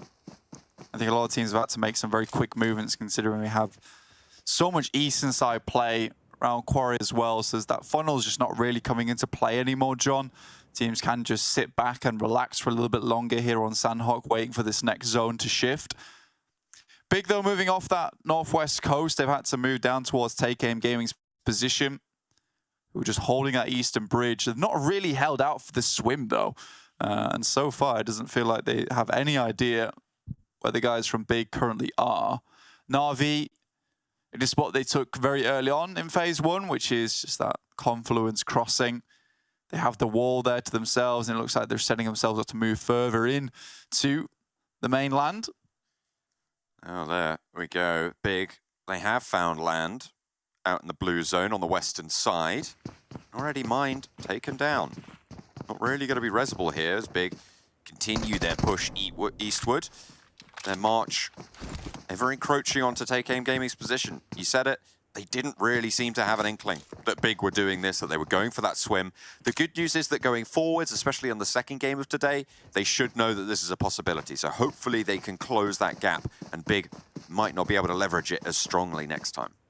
Yeah, if you're so focused on the bridge camp there as well, even if the position they're taking, you see them like just peeking over the lip of the bridge, doesn't matter so much because Big has done this rotation so many times. They know exactly where they have to move to, so they do have terrain in the way of any of those potential areas where maybe Take Aim Gaming could see them. Moneyken's still with a shotgun, and NEXUS is terrified at the moment of making any kind of play, but now finally start to cross over to the other side of Painan, knowing that at some point they will want to look for a better compound within the circle, and they can't let just one dude be the problem between them and moving out of Painan further into the tree line. Does use the door to his advantage. This is kind of a cheeky play, but the question is, how long will this singular door keep him alive for? His teammates up the hill, providing cover on the back there, meaning you can just stand out on that balcony. Without those players there, there's no way you could take such a position because you just don't have that cover. You could just be shot in the back so easily. But with that cover there, with that suppression, you do have this option. So nicely positioned by the rest of QODEX as well. Yeah, he's one good shot in him, to be honest with you, with Octavian also running the DBS and the level 1 vest, level 1 helmet is most likely going to be the one and done. But if anything speaks from the way Sarah shot that first S12K, maybe Moneyken can just be a little bit more accurate and get it off the first time than MUERTE. Running up over towards X-Team's position, and X-Team just have not had a good time here in phase 1 whatsoever. I think it was a 3-point day yesterday. It just has been rough. Yeah, it really has. It's not been the team that we've seen have these pop-off performances in the past. We're not seeing that so far. MUERTE, they get away with that scouting position. I mean, they know that X-Team are up here, and they don't need to push it, right? X-Team will be able to control their sightline and the rotation moving out. It might be a little bit more tricky. They don't need to take this engagement. They can play a little bit more passive in this current situation. TJB onto ARB. Instant knock there onto Hamo from GK first. Finds the headshot and will take him down. Dropping some first aids from his buddy. try and get them back up to full HP, knowing there is still a couple more players off in the distance. They don't instantly flush out Hamo as well. I respect that from TJB. They'd rather get up as a full 4, knowing that third parties are aplenty here in Sanhok. NEXUS spots ahead, Modi. Spots one himself. And they both back off. Healing ensuing. MONIAN still not in an engagement over in Painan as well. As these two teams spot off. Hamo crawling all the way back over. Are TJB going to allow this? Are they going to let this crawl go all the way through? I think they needed to buy time, and that's exactly the reason what I was saying before why they didn't flush him, is the fact that the medical supplies are low on that team. They have to bandage, they have to be prepared for the next third party. They are directly in the middle of the circle, which is a very different type of playstyle for them. And now it's go time. Okay, MONIAN now no cover from the right-hand side. The door not there anymore. So when he peeks out, we'll spot him on that balcony. He's on a full broadside, but don't think NEXUS are taking that path. Not right now, anyway. Do they think they've cleared this building? I think they might do. MONIAN might have got away with it. He could move further into this building now. With NEXUS assuming that it's cleared. You can see that. The jump punch coming through, trying to keep it as silent as possible, and exactly what I expected him to do. I don't think it was spotted there. He does get across. I like that play from MONIAN. It's like you were saying, you know, they've cleared that building, and I expect him to move further up into it. Now he has a position that perhaps is unknown. QODEX have played this one out slowly. He pulls the trigger on it, and he's unable to get the knock, and now the position is given away. And he will have to leave all that time for naught.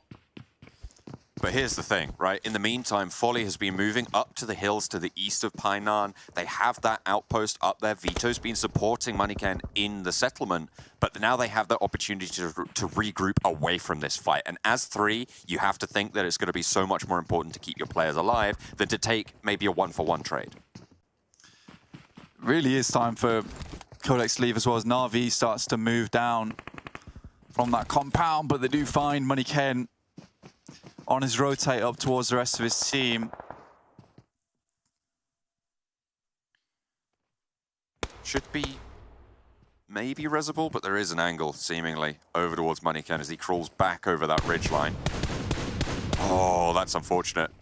Just that extra bullet forces Vito to move. Can they find cover for this res? Unfortunately, Folly put it out as well. Meku nails that headshot. MONIAN, Rezable here. Depending on if NEXUS push this hillside, but they haven't just yet. Na'Vi know they've taken 2 knocks, and this push from Matic puts the pressure on further. They're moving over towards Folly because they know the res needs to go over towards the player on the hillside first. Further down, I think MONIAN's been left to heal by the tree, and there's the side swipe. Vito trying to stay alive. One of the heavy hitters of the lobby, but absolutely demolished. Matic runs them down, and now from Painan, it's NEXUS to try and shut down Na'Vi. 1 knock did go through, but it looks like Na'Vi hold the hillside for now. Yeah, it's very, very clinical from Na'Vi, and those are the type of gunshots you expect from Na'Vi as well. Very, very accurate, super on target, instant with the second knock. Immediately they're rotating up towards that position to take further position within the circle. Now they know and have a good idea of where the other team is. NEXUS still just trying to move out from Painan. NEXUS comes in. I do think that this is curious though, John, because it's the first time we'll ever see TJB be this central in a circle before. And I think they're playing this from a very, very early part in the game. You know, I'm curious to see what they'll do, considering, you know, this is the healer team, but they've been thwarted so many times. It feels like they put the foot down now and they're ready to just go straight in for the central win. I mean, I was just about to talk about it, because I mean, it is a big switch up for them. Big actually kind of taking the route that TJB normally would be on, all the way down south in Camp Charlie. So maybe we'll see Big try and heal out on the south side, a la TJB of yesterday. I don't know what of yesterday is. Is it Italian when they say a la, or is that French? I don't know. I don't know, mate. Let's get back to the game. Maybe both. Perhaps. NEXUS Gaming on the hillside, spot MUERTE. Na'Vi not wanting to push onto NEXUS, not just yet, but they should know exactly where this route is coming from. Oh, Oh, James. James. Okay. You got to do it. I mean, that's fair enough. I respect that pick. Going for Na'Vi, they look like they are a bit hot with it right now, so I can understand that one too as they move over towards a compound just to the western side of Quarry. They are holding the back as well. The team's looking over towards that western side. Pioneer equally on that northwest side. Oh, rogues of the lobby. Seems like Jason keeps on copying someone else on the desk, you know? First game he was with James, this time he's with Max. Oh no, I feel like they put them in at the same time, right? Surely. No. Okay. Maybe. That's probably true. However, it's much more fun to flame Jason than anything else. MUERTE feeling a little bit of the flame themselves. Striker trying to cross this valley. Absolutely brutal out against Big. Mazzaro low, not down just yet. Dadaev trying to make that cross. Mihi low on that top rope. As Striker sprays towards Swave. You got to hit those. Finally able to do the job. And Big completely swept away. MUERTE, all four of them are still up. This was cruel from Na'Vi. They were totally ready for the push coming through from TakeN Gamer. Unfortunately, they do lose a player. That really does diminish the amount of impact they can have in the lobby. But Pioneer, again, coming in from the shadows. They strike. Fash is down, though. Another hits the deck, and Matic once again playing hero for Na'Vi. We'll be able to shut down some of the players down the hill, occupying two of them, leaving only one on the back. Oh, that was good. There's the second knock as well. Matic brutalizing Pioneer down the hill. Revenge for his teammates further on up, but two players now left for Na'Vi. Here's Black White, looks over towards his position. Now looking for one more, and this will be the full squad wipe if Matic can go for it. Not quite with the spray just yet. VIRTUS.PRO, Ruthless Esports, locked in combat as well. Nano Baby presses forwards into the smoke, just wants to pick up some flushes potentially. Bringing VIRTUS.PRO out of the fray. Yankee is out there to a sideswipe. VIRTUS.PRO eliminated. Ruthless Esports stay alive, but Pocus is not resable in this spot. For Na'Vi, there was just so many combatants on that western edge that were moving over their position. It's fairly open, especially with the downhill spot there. So they're losing two players. I think perhaps one more does go down. Yep, knocked, not quite flushed as of yet. TJB still with a strong compound, not central though, that's over towards ARB, but ARB holding on to this one, slightly questionable with the amount of players they have on board. Nobody on this west side has escaped unscathed. That crossing near Painan, those hills just to the south of Boot Camp, proving to be so treacherous for this lobby. TJB want to hold onto that numbers advantage. XTEAM with 4, TJB with 4. Shockwave taking a knock and potentially losing more against Death Machine. Sakoni wants to find the last. Around the side, there's backup from Nightmare.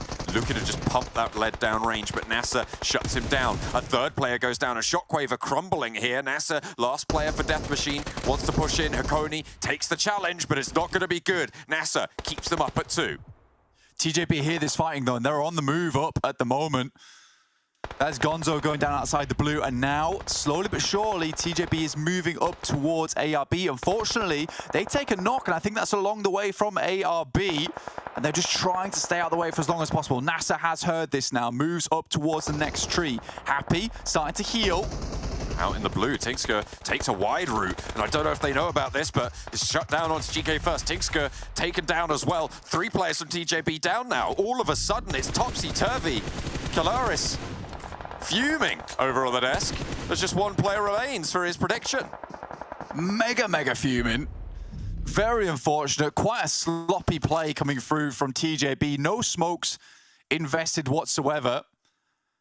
They might just be able to get TJB up towards the wall, but Death Machine's too quick with it. And now Eastern Stars.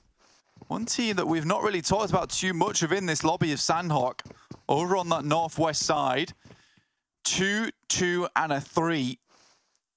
Still potential here for any of these teams to take it with some good knocks, some good capability. 2 healers out in the zone right now.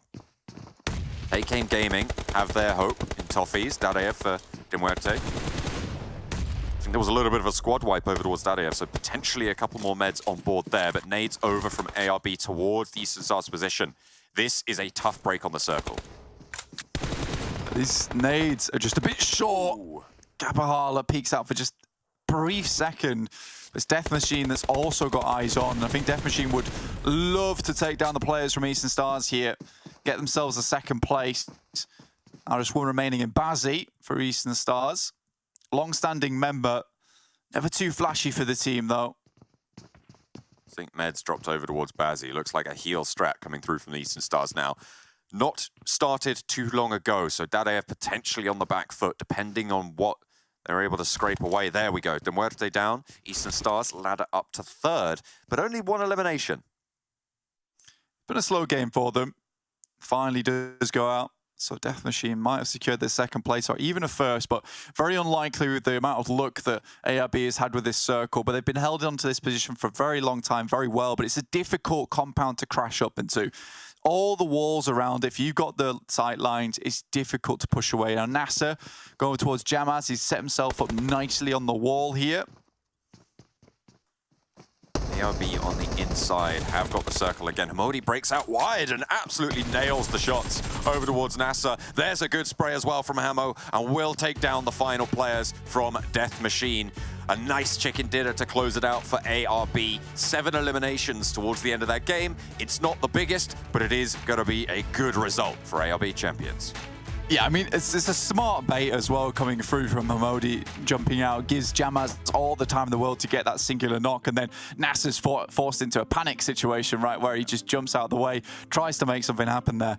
Slightly unfortunate, but TJB, what a fumble in those last moments. No smokes, no nothing, moves up slowly but surely without getting anything done with it. Na'Vi looked like they could have taken something away there, but at the end of the day, that doesn't check out, but we'll take it anyway. I'm sure, you know, 4 Hamodis all over the screen, but 0 mustard turtlenecks. I'm going to keep bringing it up because I do miss it. Yeah. He had the best 0 grenade eliminations, though. That's right. Let's be honest. That's right. Out of all the teams, the best. Interesting stuff overall. I did like that match, and honestly, do you know what the best thing for me though is there? With the amount of eliminations that Death Machine got on board, I'm super proud of the team because I think what we've seen from them so far is them getting some big numbers on maps where they get some circle look. This time they don't get it, and this time they get some big eliminations. We're going to head over to some big guys on the desk here with Jason, Max, and Kalaris. Big guys? What? Did he just call us all fat? I'm trying to lose weight. Come on, Blank. What? Yeah, what the heck, Blink? Yeah. What? Oh, man. I don't... Spring another cluster next time anyways. ARB able to get themselves a victory here. Their first of PMPL. Great job by them. Kalaris, our prediction game wasn't that strong for all of us in this match. However, you did say ARB, they were one of your top 2 choices.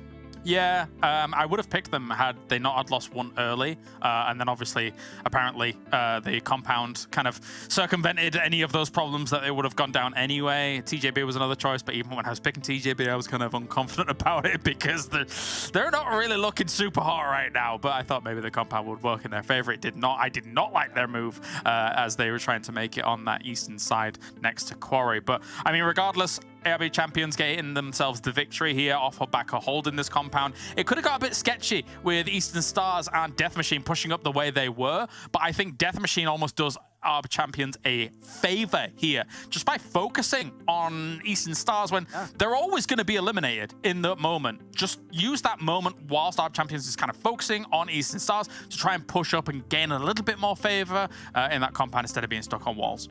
Death Machine basically eliminated half of the teams that could have been a really big issue for ARB champions. They eliminated, what was that? Shockwave, part of TJB, also Unicorns of Love that were trying to cross through Quarry. Like, they were on the west side of Quarry. All the teams that fed through that position, they basically picked them up one by one and were able to just set up a defense almost for ARB champions. So it worked out good for ARB champions at the end. Even Eastern Stars were eliminating teams like, you know, Take Aim Gaming or also the side of Na'Vi at some point, even Pioneer, I believe. So yeah, a lot of teams took care of one another, and ARB champions was just, they were just there, I would say, and the circle came their way. So they picked it up, good for them, but the circle was definitely very favorable. Hey, they were circle blessed. But you know who wasn't blessed though? QODEX. We talked about them into this match as, you know, they're big contenders. They were the best performer when it came to Sanhok, but 0 points. Super unfortunate for them.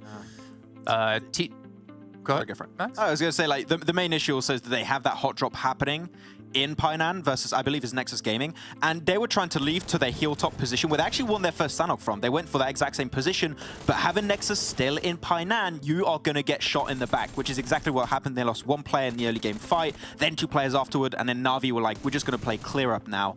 So I would say that Painan fight, it's fine because they do not go for the full out brawls, but if they can avoid being caught while they try and leave Painan, that would be a really big improvement. So just for them to be a little bit careful for their next Sanhok games. And speaking of Sanhok, normally we're used to seeing one team kind of win it before everyone's actually been eliminated from the game, but we finally had like a final zone where 2 teams were fighting head-to-head there. I'm just curious though, Kalaris, like overall within this Sanhok, how did you feel how it went? I liked the fact that we had, like, for example, Na'Vi moving on the west side, kind of trying to send towards compounds, and obviously they're then trying to make those moves to send to next compounds. I think that's kind of the way in which this game breaks down, with no road really kind of being a huge factor in terms of the rotations. Everyone's making south of this road. It makes it easier for people to try and go for the win, as opposed to being like, okay, we're never going to be able to get to that circle. Let's go for that heal strat. So I'm happy to see that that kind of got fizzled out in this game, despite it being difficult for people to push up towards Arb's compound. Okay. I was actually trying to look back to see TJB as well. I mean, they're not going to Same at all. Maybe they just changed their drop location permanently, Max? Yeah, I have the impression they're not trying to do the heal strat. A lot of other teams are doing the heal strat, so maybe they're not seen as that much of a consistent second place. Like last season, every time they get like second or third place by doing a heal strat. I think this game we had, what, 1, 2, 3, we had like 4 teams minimum doing the heal strat, so you're a lot less consistent. It depends on how many meds you can get, and because they don't get Same, which is like the best position in Sanhok to pull the heal strat because of how many meds are there, they might be actually just getting himself like a 4th or 5th place every single time. So I think them trying to change things up is good, but still not able to find the success I think we expected from TJB on Sanhok, so we still need to see more from these guys. Well, speaking of success, at least ARB, let's take a look at their player stats. We haven't really been able to focus on them in particular, but we know the names quite well, especially from last season where they're known as Clear Vision. But seeing Hamodi, 727 damage and 6 eliminations, that's kind of the step up they needed out of a player to secure them a win. Yeah, exactly. I mean, 6 eliminations for him, right? Still missing the mustard turtleneck, right? Hopefully he'll bring it back at some point. They should make a jersey into like the turtleneck. That'll be good. Yeah, everyone agrees. We want it back. We want it back. Jamaz has the most stern face of any player we have in this league so far. I like that too. And Wade, not really doing much this game, but I think, you know, he's still being able to perform on the other maps that we've seen him on so far. Okay, well, let's check in with overalls while we have a little bit of time here before we get into our next match, or third match of the day, which will be over on Erangel. See, MADBULLS still maintain that first place lead. However, Eastern Stars, off of the back of that first match win, have been able to take that lead completely away. Yeah, I mean, that road finish, right, also at the top of this game. They were in a really good spot. Unfortunately, they got a little bit jumped on by, what was it, Death Machine, right? You said a few times, Kalaris, that Death Machine really helped out ARB champions get in a good spot. But that's the thing. They consistently bringing these point backs. They had a 50-point day on day 1, almost the same on day 2. And they're about to do it again today. They're like 36 points in today, and they were just 2 games in. So... And Eastern Stars are really looking like the consistent beast of the lobby, and so far, no one can really stop them. Yeah, but I'm happy to see that. I'm happy to see a team, you know, really not go through too many roster changes, continue to grind away. Take a look, though, down. We see Na'Vi coming in at 10th. Unicorns, a little falling down to 9th place. ARB, though, moving up to, I think that was 11th, if I'm not mistaken. Able to really catapult themselves up the leaderboards. And I mean, not to sound like I'm picking on them, but XTEAM, I think you said they got 3 points on the day yesterday. Or is it 6 points on the day yesterday, Klaus? It was 3 points on the day yesterday because they had 9 points prior from day number 1. So there needs to be some kind of step up somewhere. The problem is that you see where they are in the circle, and even in this previous circle, I don't think they're in that bad a spot. But just when you feel like they're going to make a push, when you feel like they're going to make these actions happen and stuff like that, I feel like they're of no threat right now at all, and that needs to change. Yeah. Because otherwise, you're going to get hunted. We saw some games on day 2, I think, where they could have easily got into a really good position to potentially even close off games, right? But they feel idle at times, where they're just not willing to go and make that extra step. We see Eastern Stars make it, right? When there's a game-winning opportunity, they take it, they push it, they get the win, great. But XTEAM are just there, and nothing follows up after that, unfortunately. So XTEAM needs to try and take the initiative, which right now has not really happened. It's not just happening, like, we're not concerned for them just here either. We saw it yesterday on Miramar in Hacienda del Patron when all of a sudden TJB was like, we're going to relocate, we're going to drop. Oh, we're going to drop on XTEAM. Because I feel like they feel that XTEAM at the moment is kind of a bit of a wounded sheep in this lobby that could quite easily be taken out in some of these moments. So, yeah, they need to step up. Just to remind you guys, like in each phase, the points do accumulate. And depending on where you end at the end of those 6 days of play determines how many points you get that go straight into the finals. That's kind of what all these teams are fighting for here. Wow. XTEAM not going to be sitting too pretty. As you can see, their last 5 matches have just really not been able to really do a whole lot of anything here. I mean, at least able to get some points, but I completely agree with you guys. Something has to change, or XTEAM is not going to be able to play in Livik and not going to be able to make it into the finals, and obviously with that, not be able to make it into the regional championships. But one thing we will make it into, at least as a group of talent here, is to our commentators, because we're going to be loaded into Erangel here in about 20 seconds of time. So John Allen and Blank, take it away. Thank you to the big boys over on the desk. We are getting ready for our one and only Erangel today, Blank. So the home territory for a lot of players who certainly will have played this a lot at home, and a lot of these players as well, with the majority of maps generally over the past couple of years being played on Erangel in these tournament formats. Yeah, for sure. And one of those teams being Pioneer, loving this map so far. I think they had 6k damage as opposed to like 1k and a 2k on the other 2 maps over the past 2 days. So they are really, really absolutely having a great time on this map. They just make some very smart rotations. They keep it simple, keep it quiet, and at the end of the day, sometimes that is exactly what you need to do, John. But for these teams, Erangel is where you're going to pick up a lot of your consistent points here today. Miramar, Sanhok, a little bit more difficult when you have awkward circles, but here you can kind of be a bit more consistent with it, John.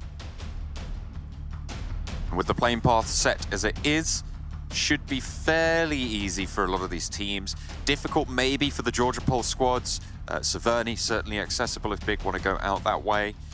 Primorsk, again, you're going to need to drop potentially even the military island to get vehicles to go there. Maybe stay out in the plane until that farm road heading west to be able to get out that way. But the teams on the east, perfectly fine. Yeah, I mean, for ARB, this is a fantastic initial playing path for them. They usually get down towards Sosnovka. Unicorns will have similarly over towards Novorepnoye. But most of the teams looking to jump out slightly earlier, maybe find some of those vehicles you were talking about and head up topside. This is a map where I'm hoping, you know, we see maybe a change of pace from a couple of different teams. QODEX, you know, they've had some really, really nice matches here over on Erangel before, so we'll see if they can keep that up. They chose some very strong compounds. Yeah, it all really comes down to, you know, whereabouts this zone heads across to. Because I think MADBULLS, similarly, Max was saying at the beginning of the day, you know, snappy rotations here in this game as well. They'll need to have some even snappier ones because they need to get into position quickly and then figure it out from there. ARB dropping down still in parachutes on the western side. Team Doom getting across UOL there. Looks like a hot drop in MUERTE. Team getting hot dropped again. Is this the strat? South circle shift. Yeah, well, I mean, XTEAM usually drop in MUERTE anyway, and if you're MUERTE, you know, you see XTEAM drop in this position. That's already a third of their points they got yesterday, taken in one elimination there. You see XTEAM dropping here, you think to yourself, well, why don't we just go for a quick hot drop on them, take them out of the way, get some points for themselves? But it looks like XTEAM, you know, they may not have got a lot of points yesterday, guys, but they're still a PMPL team at the end of the day. True. They have made their way here. A little bit of damage with the nade. I have to feel like that first knock was through Nightmare's positioning out on the northern side there, potentially proving to be a little bit of a surprise for MUERTE. You can see the rest of the team, they're sort of just hiding in these shacks, in these buildings, in these rooms, and allowing XTEAM to come to them. Yeah, what you're typically looking for here is that singular knock, right? If you're MUERTE, you had to really slow things down. And for XTEAM, we were expecting things to be all gun-ho, like slowing everything down to a proper crawl here, John. Kind of throws them for a loop a little bit. Yasnaya occupied by 2 teams at the moment. MADBULLS actually dropping over towards the western side, and on the east, it's GameLord holding that. So 2 teams that are pretty big powerhouses, actually. I think this is more of a share and care deal. Mercy allows MUERTE to push up to the wall, and now Dadaev can rock out of this shack and start to move around. Potentially footsteps lost in the chaos, but 2 players from MUERTE now taking this opportunity to get there. A lob up on high, Nightmare down around the side, and Beg for Mercy curtailed as well. Excellent outside angle there from the wall. An XTEAM coming apart here. The heal does go through, so 3 players strong for MUERTE as they start to roll through MILTA. On the outside of the wall, they have got this line. Shotgun in hand now for Dadaev. Here's Zombie through the smoke, or there was a call out from a team at least. Andy steps out, finds Striker, will get this flush if he's lucky, if he doesn't go up the wall yet again, but Dadaev now on the chase, looking for the shotgun shots around the corner. Zombie will fall down. The blast is good, and XTEAM again hot dropped out of the game. 2 points though, John. That's pretty good for XTEAM. We'll give them that. We love to see it. Congratulations, here's 2 points. Here's 2 points. Yeah, so MUERTE will pick up 4 eliminations for the time, which is, you know, the best you could really ask for there in that situation, John. TJB actually moving directly onto Sosnovka very early, and I don't agree with this decision. Personally, I know the circle is very much down towards that south side, but I'd much rather teams take the compounds on the north, which are much more plentiful. Much more plentiful compounds down towards on Sosnovka, so it's not really a problem. You want to be able to have compounds that you can hold on to on the North Island, where there's not too many that really cross their way on that coastal side, and it's difficult to hold on to. So you take those up early, and then should it shift down towards Sosnovka, that's when you'd realistically want to make your push through, because there's a lot of safety you can actually find on military, despite it being quite small. See how safe that'll be for Unicorns of Love, for TJB. Who's that on the south side as well? For Romanian men, I believe. On the south side. That's right. Of that military base, yeah. That is correct. QODEX over towards farm. You know, they're just looting up, trash loot. Get as much as they can get on board. GameLord's eliminations kind of fallen down just a little bit here on Erangel. Under 4.33. That doesn't really track with the 1,000 damage that have been able to get across. I mean, that's at least 5 eliminations, right, per game if you're hitting the 1,000 mark. Still pretty decent, just not been able to transfer all of them across. MADBULLS, on the other hand, you know, a little bit of a bigger sample size here for Erangel now. 6.33. You know, it's not huge, but it is very, very decent. Yasnaya, MADBULLS, grabbing some vehicles, split loot between them and GameLord. 2 teams very much in the conversation for taking home our first 20-point bounty at the end of next week, at the end of Phase 1. VIRTUS.PRO, almost 8 elims average per Erangel. I mean, that's pretty solid stuff. Yeah, now that is some really good conversion, and also with the 1,200 damage, right? So here they're able to pick up some great third parties, and we saw that yesterday, so that really does, you know, make sense compared to what they've been able to do. They're very, very quick with it when it comes to finding the teams to third party, which teams they can pick up some points off of in the process. So I think for VIRTUS.PRO were really well done, but I think a lot of those eliminations and that average has come across from yesterday. They had an absolute blinder. QODEX, on the other hand, you know, they've kept it very, very simple here on Erangel. I think, honestly, their stats are pretty wild for Erangel so far, and it's not been easy for them. Yes, they've had the soak a couple of times, but they've certainly worked for their money. Similar sort of stats to VP. I mean, you saw it was what sort of 1,200-1,300 damage for 7 point, I think it was 7.7, something like that for VP, and then 1,400 and 7.6 for QODEX as well. So 2 seemingly similarly performing teams in terms of eliminations and damage, that is. Two different styles of gameplay, though. I think VIRTUS.PRO is a little bit more slower in their approach to QODEX's quite aggressive plays towards the beginning of the game. I mean, we saw Moneyken's average survival time being around about, like, I think it was 19 minutes here on Erangel. So he doesn't live a huge amount of time, but he certainly pumps in a lot of work for the rest of the team. Not necessarily always the best thing for you, but if it gives you a lot of space in that early game, brilliant, happy days. Big now starting to make their way down from Severny, just past shooting range, stopping off a box compound before heading past Everest through the Gatka fields. Na'Vi back to North George. Very, very comfortable spot for them. They've been playing this area for a huge amount of years now. Let's go, potentially spotted there. These Unicorns of Love try and reposition. They're moving away from Novo now. All four of them are there, but TJB, as they are wont to do, a little bit split. If GK first goes down here, I don't think it's resable in the slightest, really. Unless TJB respond really, really fast. They are worried about the bridge, as should Unicorns of Love. But it's not a threat just yet. Splits from TJB are always curious, and I think that, you know, if they were more, I don't want to say that more mechanically skilled, but I think just a bit more aware of their surroundings, they could take these splits more comfortably. And I think GK First kind of puts the team in an odd spot, right? Because he's such a fantastic player, and right now I just don't think he has the right teammates to enable that kind of gameplay. So when he goes for those huge off angles where he typically gets 1 or 2 knocks, he just doesn't have the backup to follow through on that a lot of times. I do think they've added some pretty phenomenal players to the team, but still just not quite enough. And I don't think TJP's ever had a full roster where I feel like, you know, they're all fully in control of what they want to do and can support each other fantastically. Next circle, though, we'll head down towards Sosnov, because this is about the time when you can start to make your way across. Ruthless Esports, though, on the western side, they are gatekeeping at the moment towards that lighthouse.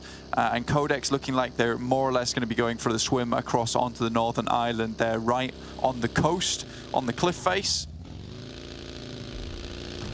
Gonna get points for the dives, I suppose. Not actual tournament points, just the points from our judges. VIRTUS.PRO, rock up on Nano Baby and rock his world. No longer playing this game. 3 players now for Ruthless. Both VIRTUS.PRO and Ruthless right on the mouth of this western bridge. VP on the high ground. VP immediately take Lighthouse, and it's a little unfortunate. I mean, you have one player up here, but with the speed at which VIRTUS.PRO took Lighthouse away from Nano Baby, yeah, it is rough now for Ruthless Esports. Their gatekeep kind of crumbles in their hands. Oh, nearly the slam down with the rear axle there. But they'll be all right. Just picking that one up with the standard affair of rifles. Well, you got the teams. A huge amount of presence on this high ground currently. Now Salazar just wants to drop the smokes, perhaps get in the vehicle and get gone, but the way that thing's parked, it's going to be difficult to get it out of the gate and gone. You see already one of Ruthless Esports, they've sent one of their players across the bridge early. You can see him just off the left side there very quickly, but oh boy, ooh, he's slick with it. Headshot directly over towards Salazar, he's not getting in the vehicle.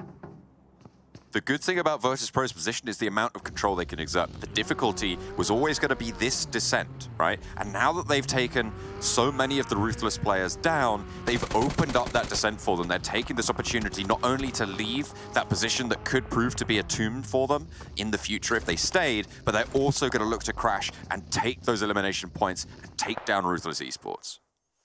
Yeah, they knew that something had to happen here. This is an interesting engagement that's currently going on. I just spotted this on the map, and I'm glad we moved across over towards it. This is MADBULLS versus Team Doom, trying to move their way across Quarry at the moment. Perks, though, spotted out. Unfortunately, does go down. The actual medication on their side is not amazing, but MADBULLS, you can see there, Monkey does have a fair few stims on board. Will immediately drop the syringe in, which is fair enough. Needs to get himself healing as soon as possible. In these zones, which are healable for now, certainly important to keep that one nice and topped up. Na'Vi lost 2 in the midst of it all, again on the western side. Death Machine, the ones to do so. Team Doom still really very heavily suffering here. On the east bridge, Game Lord are making their break across it. Big, instead, look at a maybe backfill on QODEX position, but unfortunately QODEX are still holding there despite the hard shift already coming through. Yeah, you realistically want to clear as much as possible if you're QODEX on that backside. Now, big move in. This is where the fight is going to get a little bit hairy. It's interesting that MADBULLS do head down towards that western side and Game Lord find themselves on the eastern side. There's a huge amount of teams who are on that western edge gatekeeping. Just wondering what was the decision there. Now Valor spots out Take Aim Gaming and Toffees should bleed out from that. Yeah, there's no way you get that res off. Mind needs to think about himself there, get those bandages on board. Again, QODEX and Big still trying to leave that cliff face. I wonder if Big have already sent across. MUERTE now all the way up. Navallo drops down, but not quite taking the shots from Dadaev. UMP in hand, 2 players from MUERTE on the bridge. Game Lord, this is their forward player. There's no real backup with Victor going down. Dadaev, oh, he jumps on up, and Navallo knows how to play this bridge, but unfortunately is just too much with the DBS close range. That'll seal the deal. Game Lord lose their player on the bridge. Yeah, and 2 players up front as well, going down to Tongji Bao. Now just Akashi remaining. Has done some good work as a solo before, but fell off a little bit. I think he's more praised for his IGLing skills. Able to get Game Lord into the correct position at the correct time. Unfortunately here, it's not quite worked out. I believe MADBULLS are getting themselves into a couple of boats here, down towards Primos, now that they've sent Na'Vi away. And with the circle being so central towards military base, actually taking the boats is not a bad idea. There's not going to be a huge amount of players on this western side to be able to take shots towards them. I think the real issue for them is meds and stims. Like, can they even make this crossing in Zone 3? It's Zone 4. It's going to hurt. Mind, though, sees MUERTE. Oh, Mind was in the engagement earlier with Game Lord, so potentially unknown position there.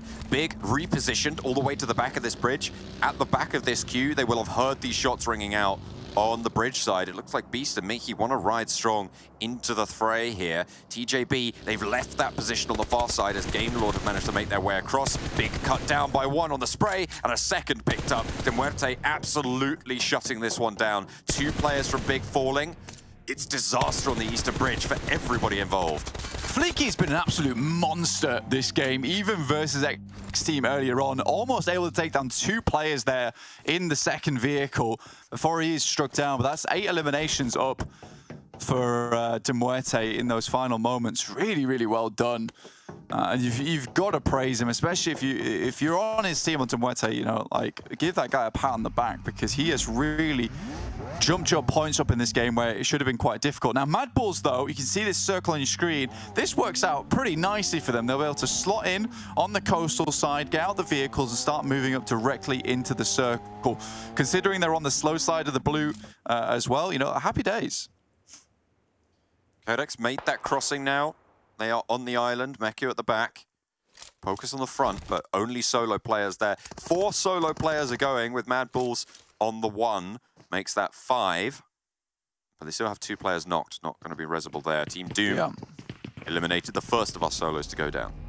Yeah, and I mean, that was always the question to be had. It was the play zone. We hit Zone 4. They're not in the circle fast enough. And now the only option for Xeric is to head down towards the beach. Try and rock up there. That is unfortunate. Rana with 2 chances there towards Hamo, but instead gets rattled from across the way. ARB, 3 eliminations, all 4 alive, playing on their drop spot. They have to move to the west, but they're looking good right now.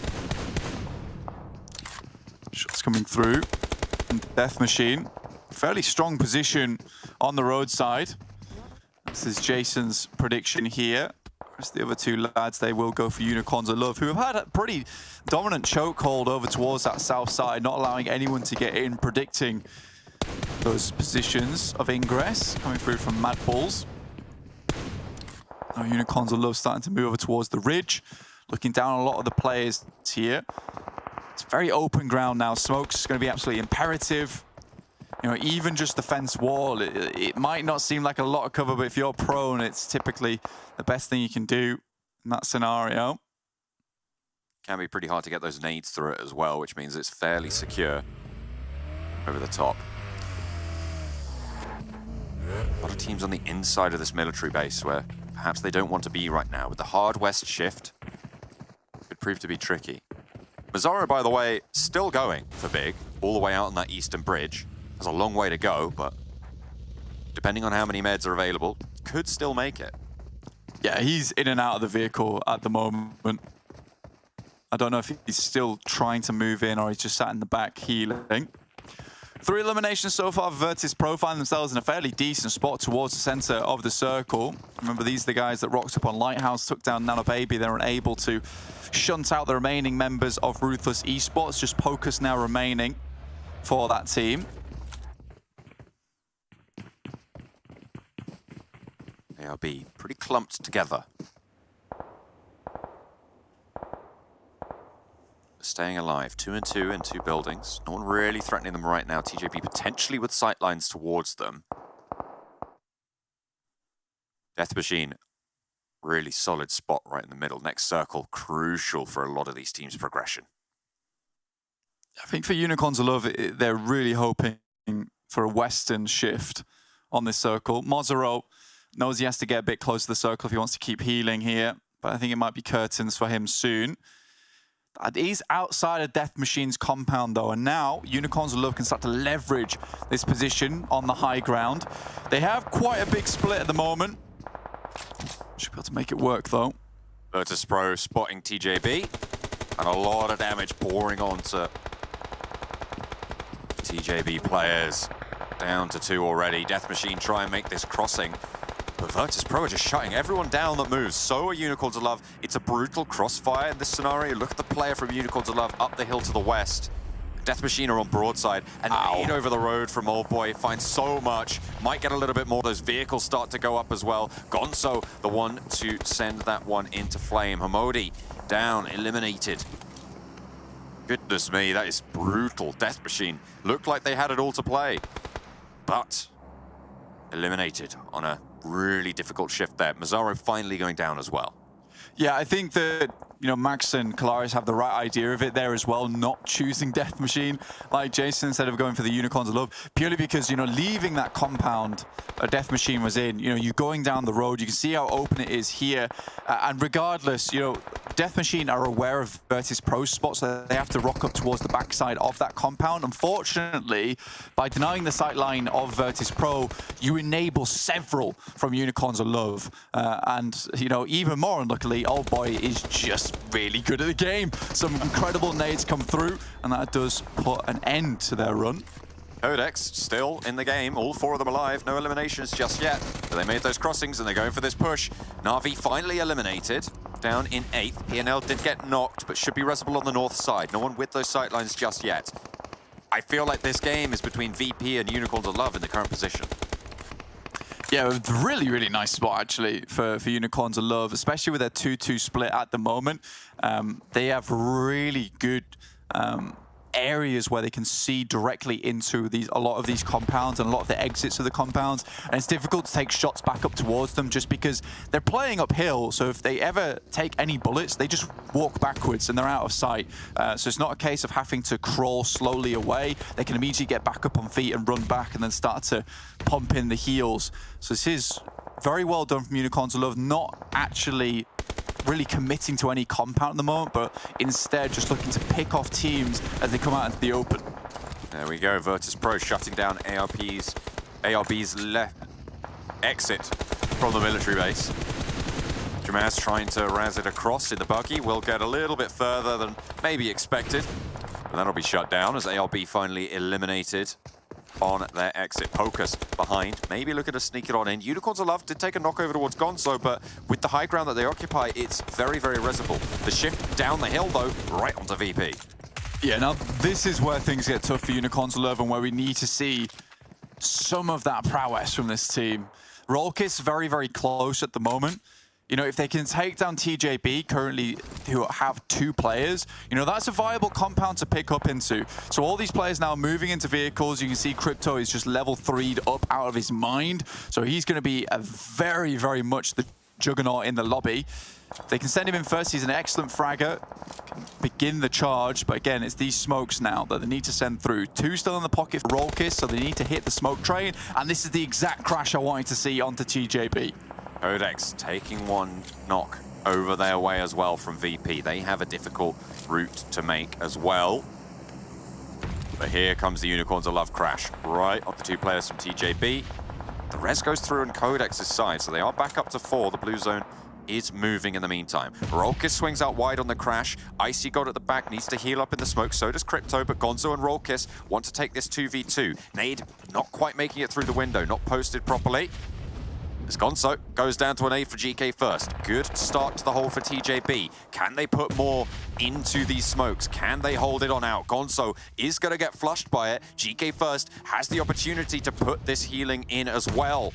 Nades looking good over towards the push from Unicorns. It's a sloppy crash at the moment, though, from Unicorns of Love. Rolkis missing that initial nade just did not buy them the time they needed, and he can't reposition because the nade's too close to them. Now they're down to just 2 players. That nade through the window is kind of good, though. It takes very low, that singular player. Another nade goes out, and now Unicorns of Love down to just 2 players. This crash, although it's the one I wanted to see, has just been a little bit too much for Unicorns of Love to weather through. Either way, you got to give props to TJB for holding them out for so long with the opportunities that they were given. Hang on a minute. VIRTUS.PRO.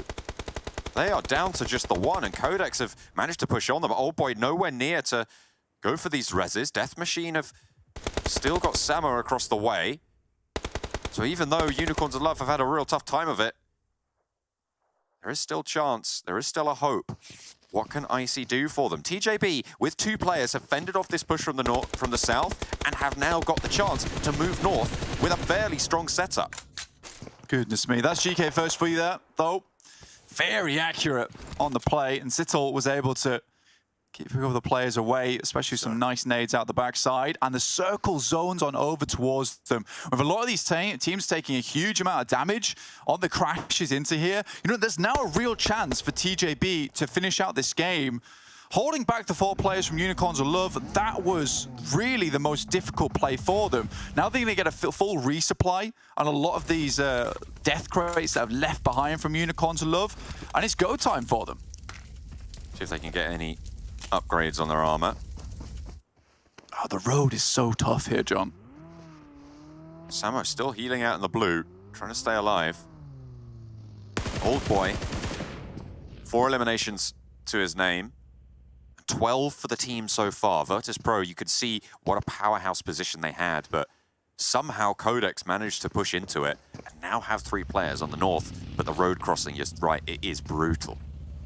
Yeah, QODEX though, a lot of the knocks and eliminations they push through do have the smokes to make this happen. Zittle's got 6 in his back pocket, so might be able to prevent them. That's exactly what he's doing right now, sending some down to prevent him, giving himself a little bit of cover here to play around with. Very, very smart stuff, and now All Boy's even chiming into the mix. There's the first knock, but it's seen across the way through the door. GK first takes down VIRTUS.PRO. Now 2 teams remain. And 1 knock over to QODEX. They're slowed down at the start of the roadside. There's a crate to help them cross there. But those smokes are starting to fade, and they'll need to re-establish that line if they want a chance. You wonder how many more smokes they have left. And honestly, Sittle, with the few smokes that he had, that he's blooming on either side of the building, prevent the nades from being accessible to toss across and knowing exactly where they'll land. It's really, really smart play from TJB at the moment. And GK first instantly spots Old Boy, thanks him for the knock that comes through onto QODEX, but will pick up that elimination, at least securing them that 2nd place spot. Oh my God, he is just unreal with it. Absolutely railing those bullets straight across the road. For the flush as well as GK first pings up the vehicle. PNL low. QODEX suffering. TJB somehow in their hideaway on the southwest corner of Sosnovka military base have fended off everyone who stepped up to them. 9 eliminations so far on the game, and it's a 2 versus 2. QODEX, they're close to the next circle on the road, but TJB have to move as well. Just bandages Nade gets sent across to try and deny that sight line for a little bit longer. But even more smokes coming out from Sittle here. Phantom been able to get up a little bit too close. It's just great teamwork coming from TJB. And now they reform together. The smokes are out. They knew they wanted to push up to this rock and get a bit of a closer angle. And with the smokes that they have, it's absolutely possible. I think this is what Sittle was hoping to do earlier on. Finds PNL. And the smoke blooms just as he moves through. It's too strong. Not getting the refrag there. Reposition as the nade starts to fly. This smoke wall does allow Manikan to reposition without the vision there, but they're going to know what's up. They're going to know which rotation he's taking. More smokes being pushed on forwards. Up he goes. Manikan needs to find the shot, but GK first hits the deck just in time. Gives the position away and is pushed onto the road. The smoke is there to isolate a 1 versus 1, but GK first doesn't allow that to happen for too much longer. Good for one. The shot through the smoke is just too much, and close range to finish it out. It's TJB with a miracle from the southwest corner. And this is the smarts that we wanted from this team, John. This is the smarts that we love to see. They get all the smokes from Unicorns of Love, and I don't think I've seen a better game performed from a singular team using smokes to their advantage to deny sight lines, to be able to move up to actual really important places on the map. And it's that one nade, the one nade from Rolkis that he throws that bounces off the window that gives enough time for Sittle to get back in cover, pull out the nade, and actually cook it long enough to prevent this push from coming through. Again, I will say Unicorns of Love, they made the right call, they made the right push, but that crash was sloppy. And after that, TJB gifted so many smokes, and again, I don't think I've seen much better smoke play than what we just saw there. Really solid stuff coming through from TJB, standing up in our one and only Erangel of the day. We'll head back over to the desk. Yeah, an interesting match. Unicorns Love picked by 2 of the people here on the desk, Death Machine by 1. All of us technically lost. However, we had a lot of questions about the way Unicorns of Love played that situation out. Yes, there's a lot of question marks. Me and Kalash would bring it up during that game.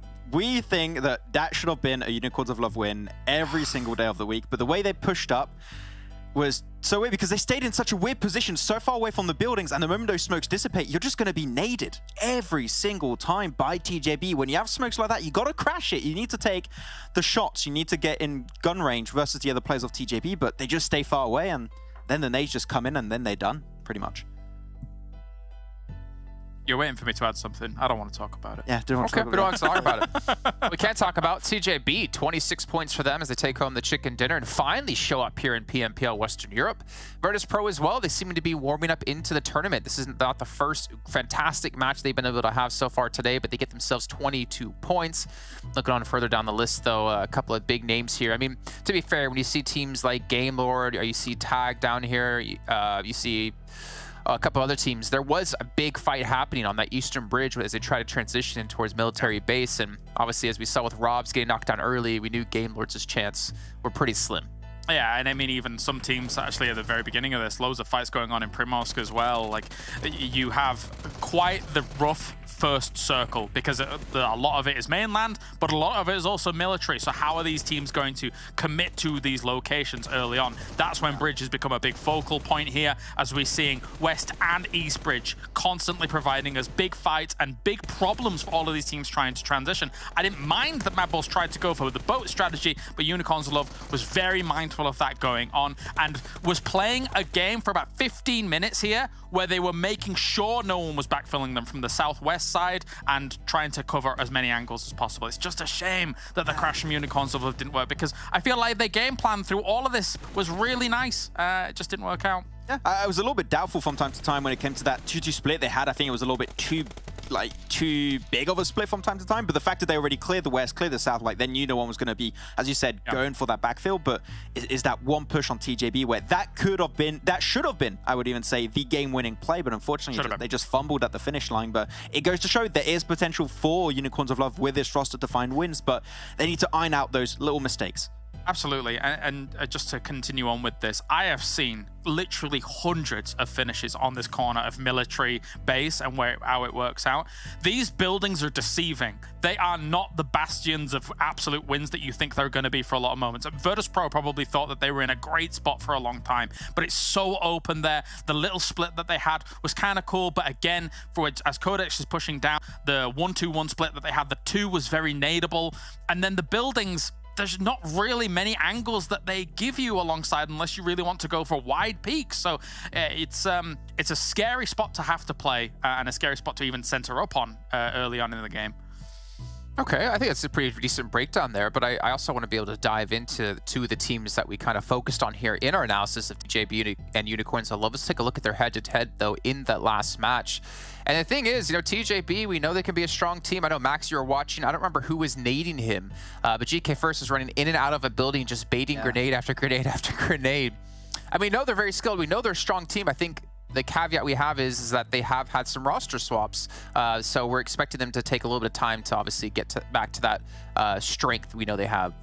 In particular, it's good to see XT back to the roster. He's been a little bit in and out. He's been like in another region for some time, if I'm not mistaken. But he's back in Western Europe now. He's good to see him back. But yeah, the main issue also was the push of Unicorns of Love is the fact that they were smoking. Smokes like that mean normally you want to go for full-on crash, but if they want to play the nade game, those smokes, they're basically denying themselves information on where the windows are, where the players currently exactly stand in those buildings. And because of that lack of information, GK First in particular played around it super well. Every time he would hear that nade coming in out of the compound, back in after the nade exploded, and then he's just safe the entire way. And then the smokes are gone. It's GG well played. I'd love to ask Unicorns of Love if they knew it. I feel like they didn't.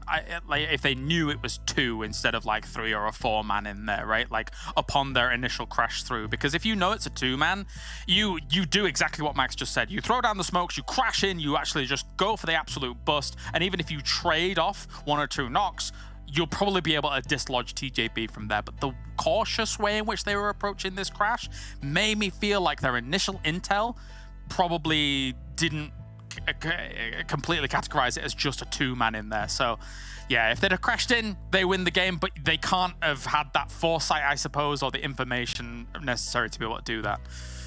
What about VIRTUS.PRO? I know we were watching a certain part of the fight where they were looking up towards north against QODEX, and I think it was them that put down the smoke wall, right, to prevent QODEX from pushing in so easily. I'm just curious if you have any thoughts about maybe that fight in particular, or maybe just about VIRTUS.PRO in general when it came to this match. I mean, VIRTUS.PRO in this match in particular, I have the impression since their first win on the last game yesterday, this is looking like a different beast. They're going super aggressive, super early, like on the Western Bridge, right? They had the first initial knock on Ruthless, instantly pushed in. That was phase 2. Like they went for full-on brawl on phase 2 to get 4 early eliminations instantly. So I think they definitely turned a new leaf, and I think that this is like what we expect from a lot of the CIS teams. They are looking to be aggressive. That fight versus QODEX at the end, a little bit tough because they are in that dip, so very nadeable, but at least Old Boy was able to survive and get a few extra placement points, and it's good. It's always good to see Old Boy pop off, so good game for him in particular. I think there's a lot of parallels actually between VIRTUS.PRO and PIONER, because you have Black and White on that team, you have Old Boy on this team. They have a lot of experience, dating back years here in PUBG Mobile when it comes to competitive play. We saw Old Boy, was on Na'Vi as well. We've seen him on other teams before. I think Team Unique. I'm curious if they're able to diffuse that knowledge and the information they have into their team, and it's helping take all of these teams to a completely different level. I think the interesting thing about it is that when you look at the 2 big powerhouses of, well, what we would consider like VIRTUS.PRO and Na'Vi from the CIS region coming in here, oh boy, does Old Boy probably think to himself, haha, this is quite the interesting scenario going on here, because quite honestly, I expected this to be completely reversed. Na'Vi was, in my mind, going to be the team that was gaining more traction as the days go by compared to a VIRTUS.PRO, but it really feels the absolute opposite here. And maybe, as you say, some of that kind of veterancy of Old Boy is kind of leading these guys here to be able to take these moments, because it's looking better for them than Na'Vi right now, and I think we're all waiting for Na'Vi to be the pop-off, the standout. I mean, we're talking about VIRTUS.PRO and their roster changes, right? The fact that also those 2 teams have to adapt to an entirely new region, and they haven't played for in this type of tournament for what, more than 6 months by now. It is a very tough transition, but we saw in the scrims they were doing really well. Well, a year, Max. Scrims, yeah, exactly. Actually, even more, right?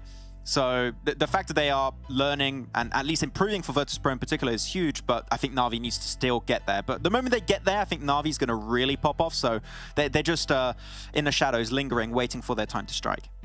I mean, we're talking about, you know, teams like Na'Vi, VIRTUS.PRO, and the region in general as, oh, they haven't played an event in such a long time. But if I were to compare like the power levels of the two regions anyways back then, I always would have said CIS is stronger than West Europe. So coming into this event, yeah, maybe they haven't played like official matches in terms of like PMPLs, but they've been doing scrims, they've been doing other minor events that they possibly can. They're still an insanely strong region, have insanely strong teams as well, not only in PUBG Mobile, but in a lot of different esports. So it's great to see that they haven't fallen off much. And, you know, if they're already this good, but, you know, back in the first 3 days of their first event of the year, I'm kind of hoping we might get a CIS team in the European Regional Championships then to show Turkey, who dominated all of West Europe last season, what's up.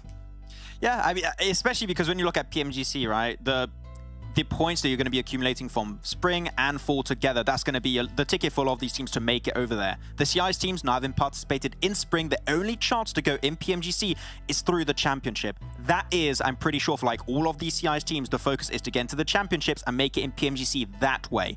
So right now, the teams need to have a really good start because, you know, these points are going to go into the finals and that's how you're going to qualify in the top 8 into the championship. So the goal is the championship for these guys and they're definitely training for that currently.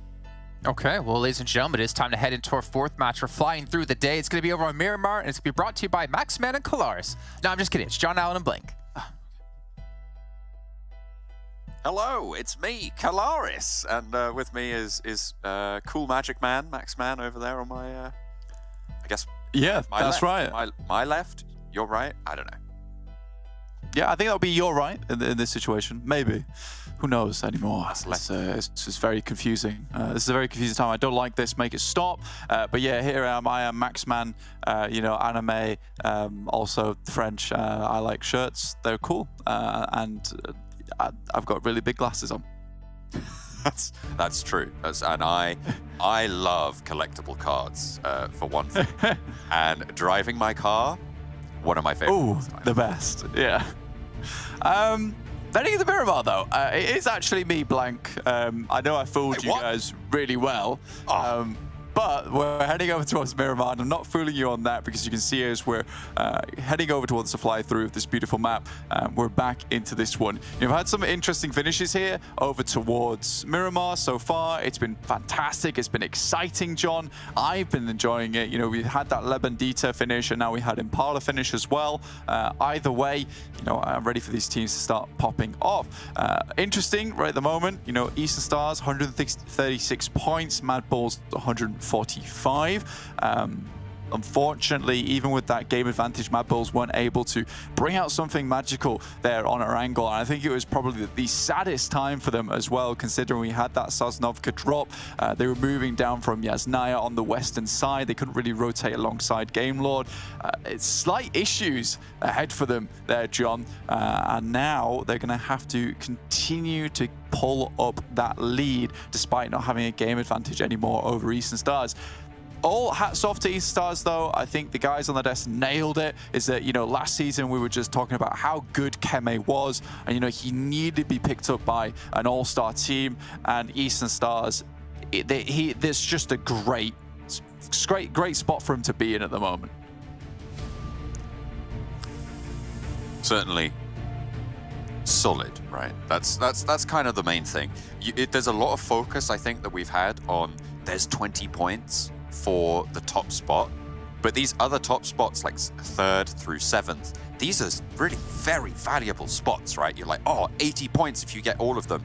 But if you get 2nd, you're still going to be in like the 70s of points. You're only going to be about 8 points behind or so into those finals, right? So it is still a lot to be gained up towards the top of those tables. So consistency, even if it's not first place, is going to be very, very, very valuable. Hot drop for ARB and Death Machine over in Picardo. Sending some shots in. Hamodi starts strong this time. ARB do not get the drop on them. Lose a single player, and already Hamodi and Hamo down. Death Machine looking good here. I think Death Machine's had a much more comfortable day today. They look a lot stronger. Getting that 2nd place on Sanhok. Miramar doing pretty well as 2. Are happy getting up close and personal with Wadir. Samuel with the Mini 14. You know, they're set up. They're ready to go. There's the nade pin popped. Oh, he's baiting out the push. The nade is going to come in, though. Up on the counter. It's going to do a lot of damage, but it's going to be followed up by a swift mini shot to the gut. And that's not going to be good for the health. ARB down to just the one. Just Jamaz now. The sternest player. Kalaris dubbed him. He's quite the angry guy. Stay Commodi low. See what he can get done here. Not enough. That moustache not quite thick enough to protect him from the hail of bullets coming on through.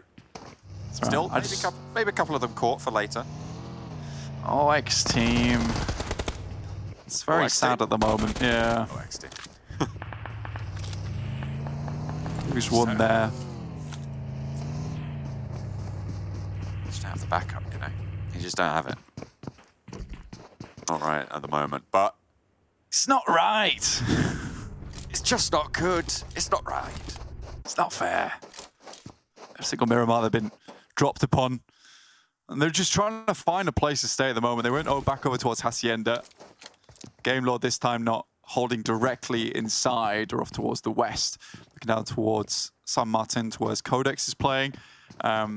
Just quickly looping back to our original conversation. Yeah, second place is great. But again, it's finding the top spot right in this format, finding all the points. It's TJB rocks up on XTEAM that's going to get you that additional 20. That's the big one. Spray down the hill from Tigsker. Spots another of the XTEAM players. Logan falls to GK first. This is real bad news for XTEAM fans. Yeah, they're out. 3 limbs.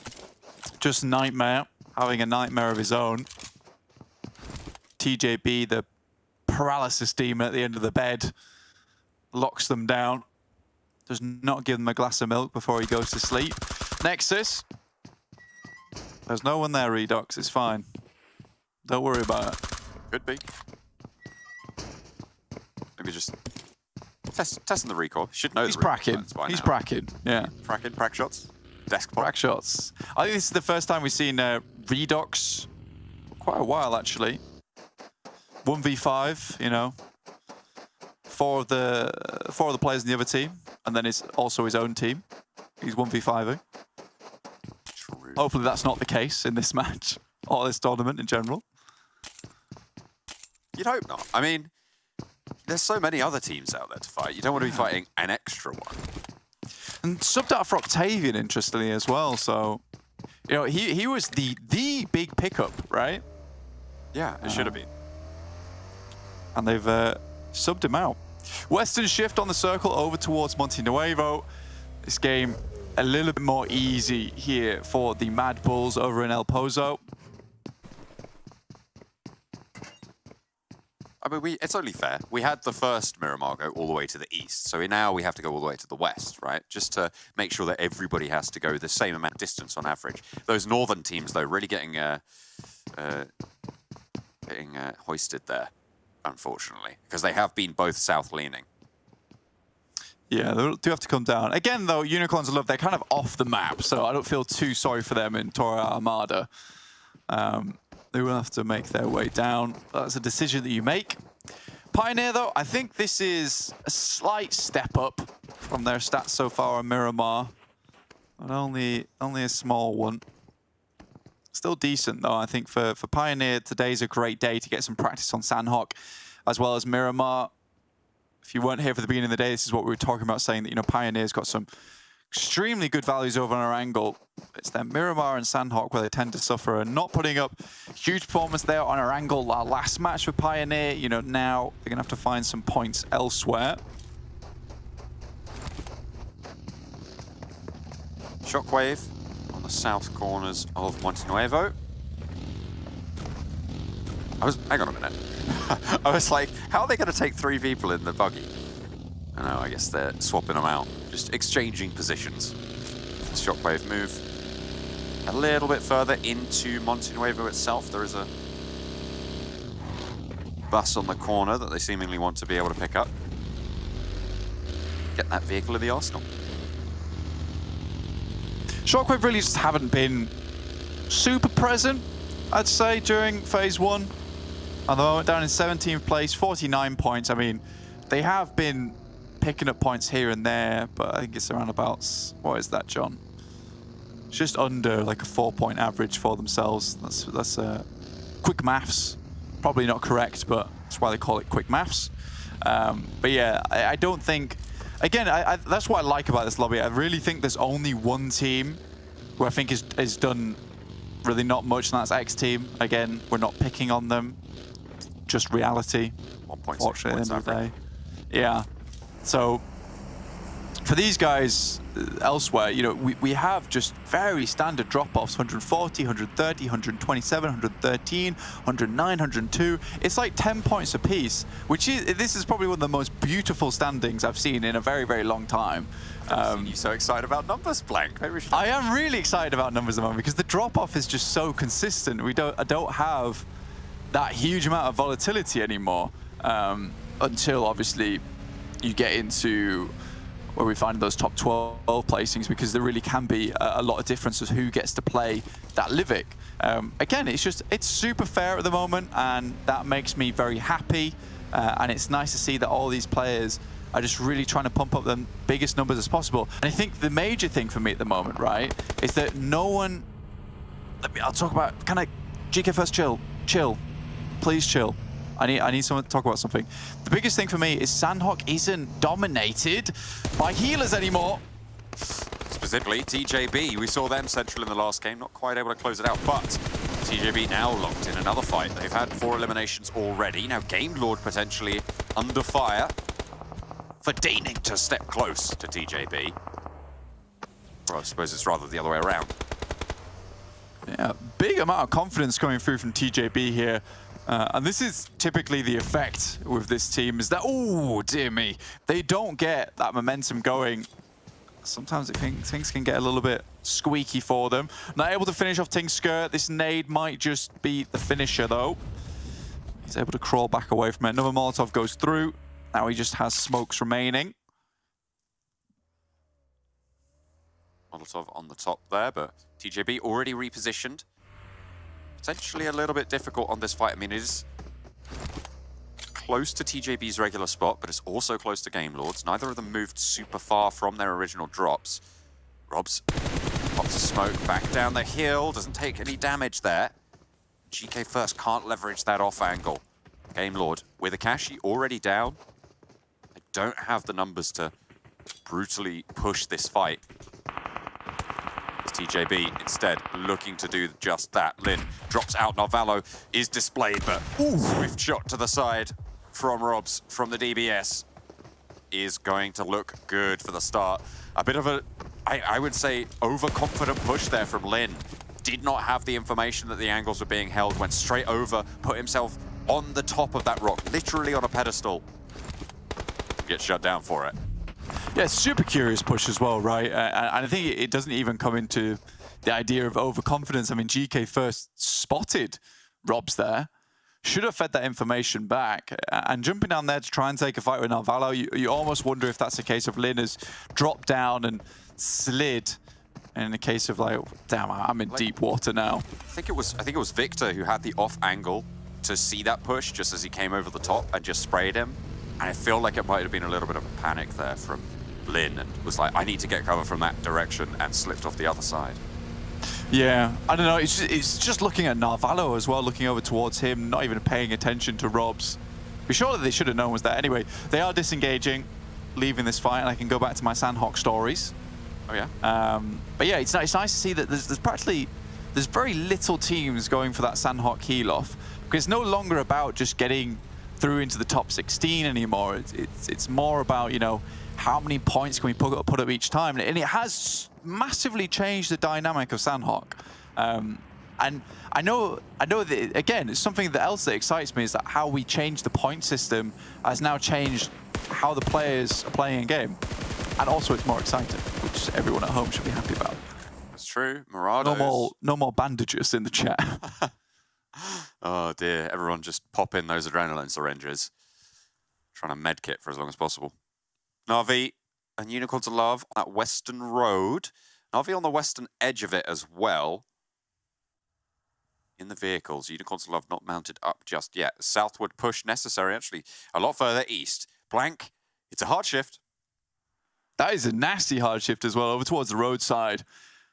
It's towards the north side of Chumacera, so there's potential we head down into Chumacera, but very unlikely. You need a very, very difficult hard shift down towards the southwest, so it's not something that Death Machine can count on happening. So they move up towards the east. I think that's over towards where Eastern Stars are all rotating through, and NASA tries to get away here, sending backwards. Take Aim Gaming on the southeast side.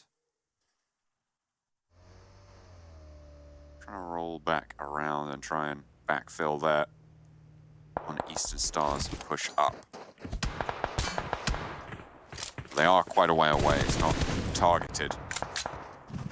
Not just yet. QODEX.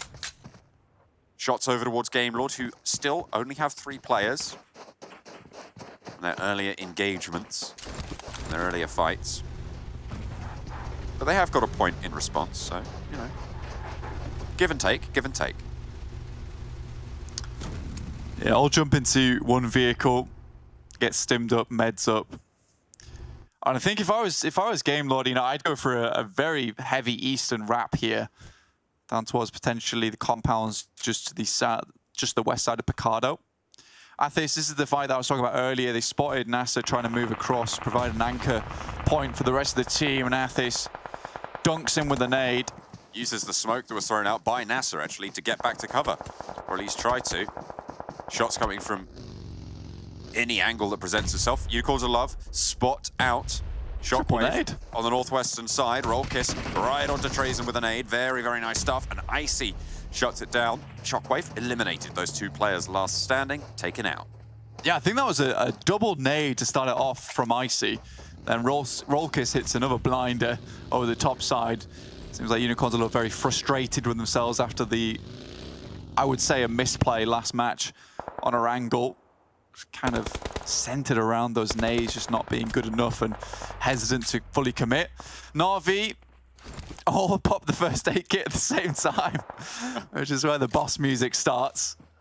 I feel like they might have been spotted in their rotation by the MADBULLS and had to hop out of vehicle.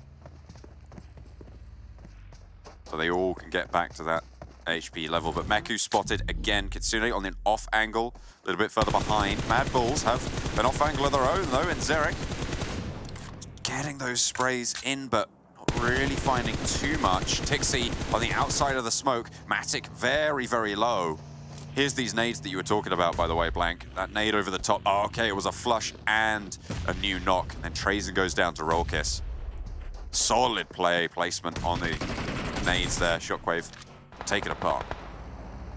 It was very, very nicely done. MADBULLS are taking fights with both Na'Vi as well as Pioneer, and it looks like Na'Vi's down to, how many players there is now? Just 2, so it's incredible work going through. Now, Zerek, honestly, Zerek's one of my favorite players in the lobby. He makes some of the most insane pushes into positions. So I do like watching him play. Unfortunately, he's a little bit low now because he spent some time out in the brutal blue. That makes his way back into position. We'll just inject that first aid kit into himself, get himself back up to speed. That's XTEAM now going out. XTEAM just having a bad day. MADBULLS, nades on in towards Pioneer. Who've been having a fairly decent run, consistent. You were saying quiet but deadly. They have been a little bit louder, I think, since the last couple of games. MADBULLS, though, probably one of their biggest tests yet. As all 4 of the MADBULLS push on up. They're playing it cautiously, not going for the full crash just yet. Just a singular nade left there. Doran, though, going down. This is time for Pioneer to maybe kind of attempt to make a play here, but they do actually find 1 knock. Now, MADBULLS in a really tricky position. This nade could be absolutely devastating. Okay! Good night, goodbye. That is a nade of a lifetime. Right over the top. Absolutely demolishing the MADBULLS there. I think there were 2 Nexus predictions from the desk in the meantime. And without the MADBULLS nearby to worry about, that's got all the more likely. Pioneer As he's just coming off the bat of what had to be the most beautiful nades I've seen. Just arced perfectly over the top.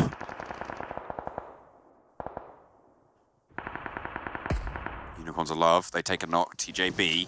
No, not again. In this fight, Unicorns of Love with only Icy down. They really want to keep back at 4 players. Icy unfortunately flushed. Gonzo spotted, shut down. Na'Vi chiming into this fight. Crypto now and Raucus playing for the Unicorns of Love, taking shots from the back. A nade out the side. Kitsune, one of the 2 remaining players, just dismantling Unicorns of Love on this push, which should have been a clean sweep for them.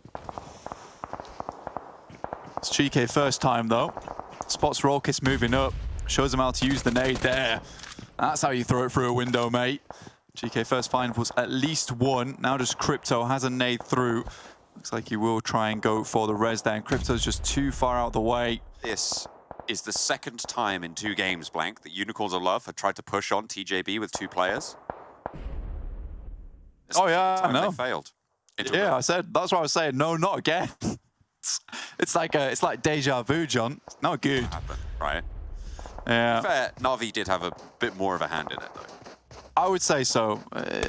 Even saying that, I think that TJB, if they weren't also being harassed by Kitsune up on high, maybe they would have been able to push them back just a little bit better. I think they took a fair few knocks through the window there. Kitsune just clean with the sprays, clean with the accuracy. I think it's anything we can say about Na'Vi is that, yeah, maybe they're getting used to the macro here in Western Europe, trying to figure out where their rotations need to go. But every time I see them take some shots with the guns, like, their gunplay is absolutely awesome. It's very fantastic to see. Nexus, though, with the circle on the south, with their building, making these predictions look pretty good. Eastern Stars, Kemi and Bazzi on the ridgeline. Take Aim Gaming, putting shots downrange, but 2 of them already down. Kapahala does get knocked in response, but the nades are starting to come through from Bazzi. 1 good nade is all it's going to take here. If the timing's right, Keme knocked as well. In comes the push from Take Aim Gaming. Underneath, Bazzi needs to get this first. Does manage 1. First aid immediately unleashed. There's suppression from the back as well. Eastern Stars controlling this ground nicely. Keme not going to be resable. They're going to leave that one behind. Mind behind is going to drop those nades over. Flush is there. No more info for Take Aim Gaming as only 1 of them survives. Yeah, pretty poor grenades from either side there in that fight. I think Bazzi just wasn't cooking those for long enough, and even so, Take Aim Gaming was just going a little bit far. Those are the type that you need to explode midair. Still, it's difficult to predict it and get it to work. Crypto does spot at least 1 player moving out from the building, and TJB leave 1 player behind. GK first gets into cover. This is good, actually. I like this. He's kind of providing support for his teammate. He moves out of the vehicle, drops the smoke. At least this way they don't get the double razzmatazz as they're both moving through. Kitsune has just been sat here waiting for Unicorns of Love and TJB to make their move, scouting out other directions as well, but it is difficult. You can see none of them really want to be the first to make that push. There goes GK first. Kitsune goes down. Okay, so that off angle is taken away. Potential for Crypto to make it. 1 first aid left, though. I don't really think there's going to be too much to do. PIONER instead, the ones to take down GK first. Death Machine, take that one away. Get the flush. And outside, it's Unicorns of Love, duking it out with their last players alive. 1 first aid. TJB, stay in it with 1. Mike, it's very, very dicey there with that first aid kit. Now he has to immediately loot. I think it's unlikely we'll see them in the game unless ITL can pull out something massive.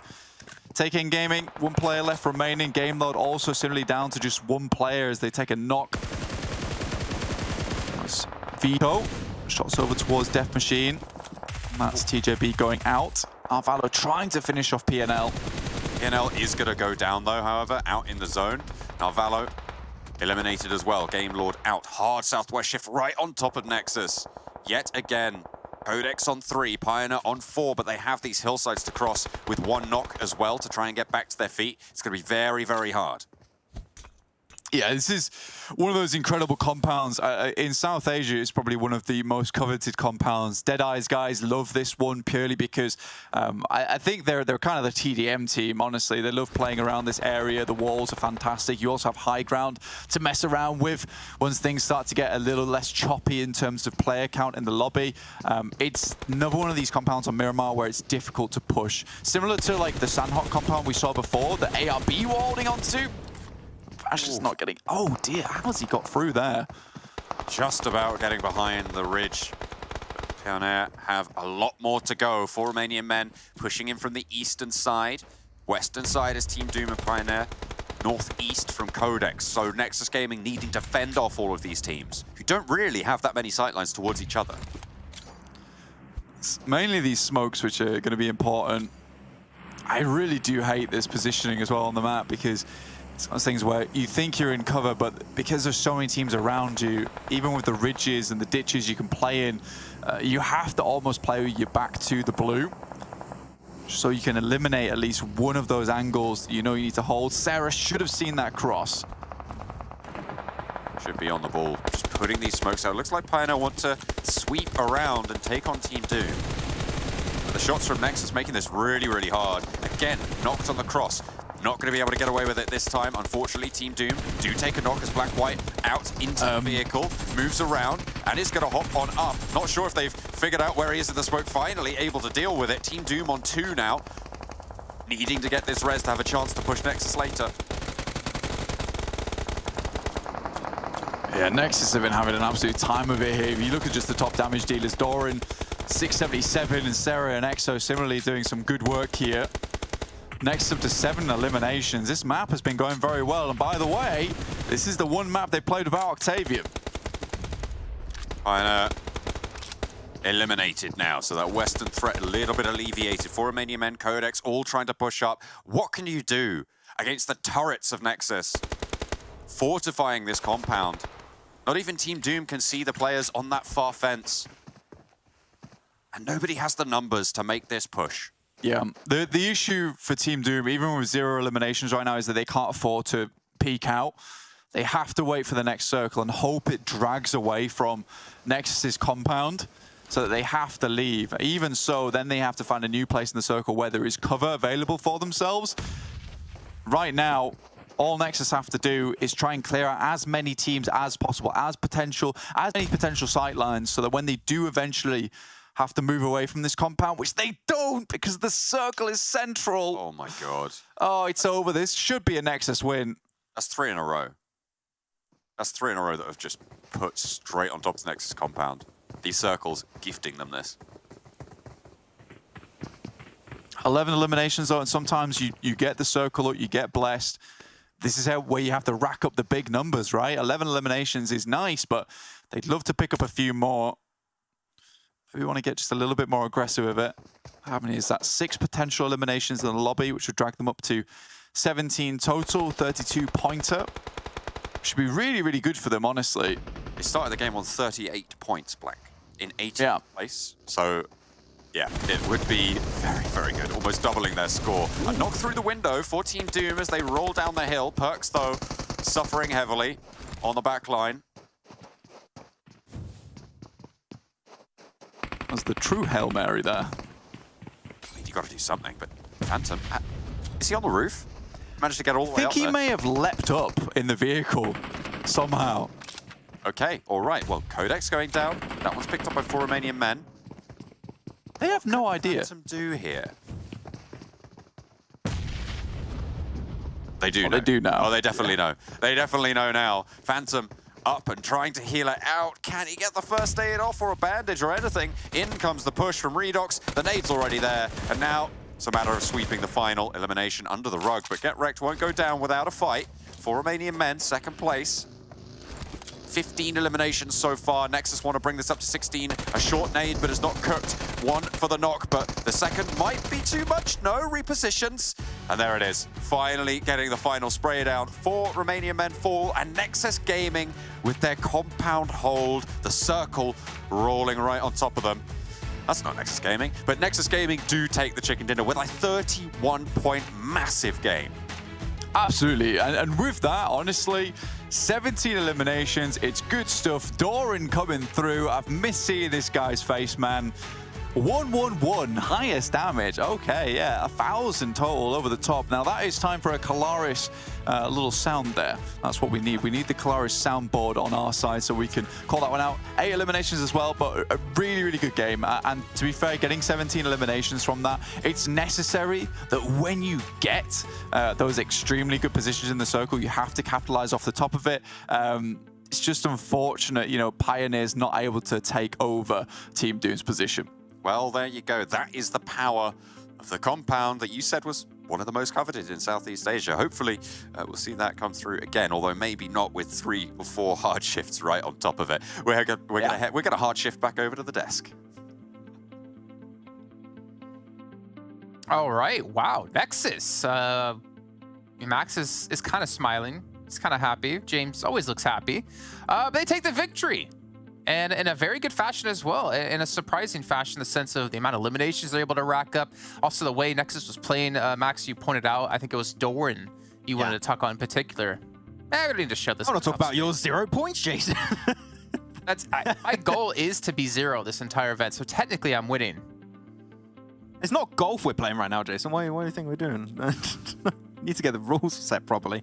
But no, yeah, especially Doran doing some really good job for the side of Nexus, really playing that dip. The moment he knew no one was going to enter from the more western side, he took that dip. Really good point of interaction to play for his fight versus Foreign Menu Men and also Team Doom. And Doran is a player that I think has a lot of potential. We saw him get picked up by Eastern Stars in the past, didn't quite work out, but I think he's a player that if he finds a team that it sticks with, I think Doran could do some really good job. And in this game in particular, more than 1,000 damage, 8 eliminations, Doran really popped off. All right, as we're taking a look here at our match ranking, we can see 31 points secured for Nexus. Not only them, though, for Romanian Men. I think this is one of their biggest games they've had so far, though, as you can see with the elimination column, not that great, unfortunately. And looking down the list here, you got Death Machine with 6 and 6, not too bad out of the boys. Game Lord, 6 eliminations. Nice to see them bounce back a bit here. Yeah, they didn't really place too high, Max, but it is good to see that they're, I mean, still maintaining the strong individual skill that they have. Yeah, exactly. I mean, I still have the impression, other than that one first game at the start of the tournament where they still had 4 players alive until the end and they got the win, I still have the impression we're not seeing the full squad in the late game. They can still perform, right? You know, just put one player solo, he can deal really well, but they're not going to get a win that way. And I still want to see the Game Lord just like 3 players alive in the late game, secure those wins pretty easily. So far, we have not seen that, but they're still getting points. And even if they have an average performance this entire tournament, they still potentially will be the team to go to PMGC based on points alone. So it's still good, but some teams can contest that. So Game Lord need to be very careful to not be in the middle. They need to still have a good performance to make sure 100% they are the Western European representative over in PMGC. Nice little chime in there. I like it. Thank you. Nice little nade out of GK first here as well onto Rokus. Unicorns Love just really getting shut down by GK first and co. But Kalaris, what was your takeaway here from a couple teams? Honestly, it was nades galore, wasn't it, for this game? Some really well-cooked nades across the board. And I like it when it comes to these foothills in Miramar because a lot of the terrain lends itself really nicely. Oh, I'm sorry. That little player, he's like, I got this, and then he's... That's Jason how he plays. He screams.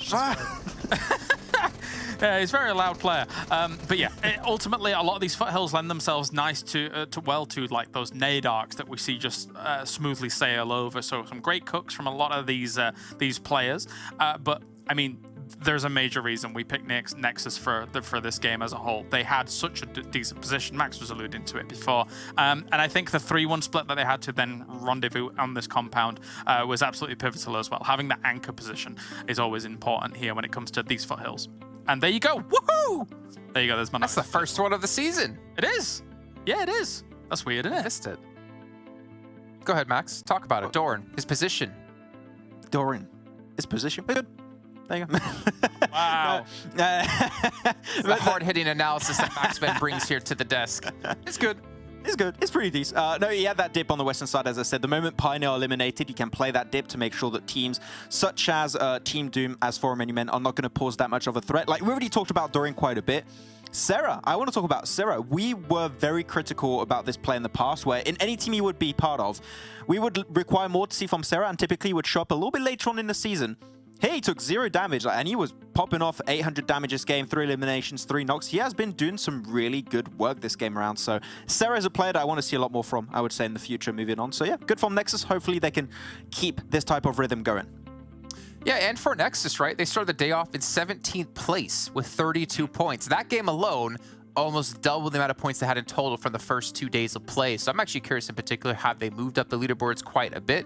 Again, we still are at that phase at the moment where like one decent chicken dinner will shoot you up. But we can see here MADBULLS 146, NEXUS Stars 140. Both teams having 11 matches played, which means they're going to be playing here in the final match of the day. But VIRTUS.PRO, I mean, they've made major strides today alone into 5th place. Yeah, and it's really those eliminations, I would say, like, even though it's still around that 50-50 split, which is good, but they really got so many eliminations in today's games. They get one opening knock, they're going to push you, they're going to breach your compound and take every single elim. They did it early on Erangel when they eliminated all of RUTHLESS, and they're willing to do it again, right? I think the VIRTUS.PRO, they're just starting their engine right now, and they're just going to try and find that consistency. So VIRTUS.PRO, a real contender for the throne here. And there you see that big jump up that you were mentioning here for Nexus. It's a very important one, as you say, Jason, because quite honestly, they were languishing a bit down towards the bottom here, where Nexus in terms of the point gains. So it's good to see that there is the potential for this based on the fact that they had a strong position. They were able to convert with a good position. Me and Max looked at that and thought to ourselves, they have to make this work when it comes to the game and how it played out. And they did. So it's hopeful for the future. I'm hopeful, but the fact is they've, outside of this match they just played, in the other 3 matches they've scored 6 points total. Yeah.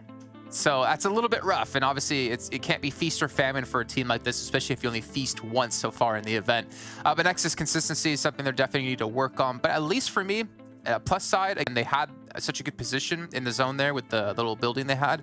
The fact is, they're also pick up the eliminations off the back of that. They're not just sitting there resting, waiting for people to come to them necessarily, or just kind of going for replacement points. They're getting those elims, and you have to be able to compete. I'm going to say this every single season.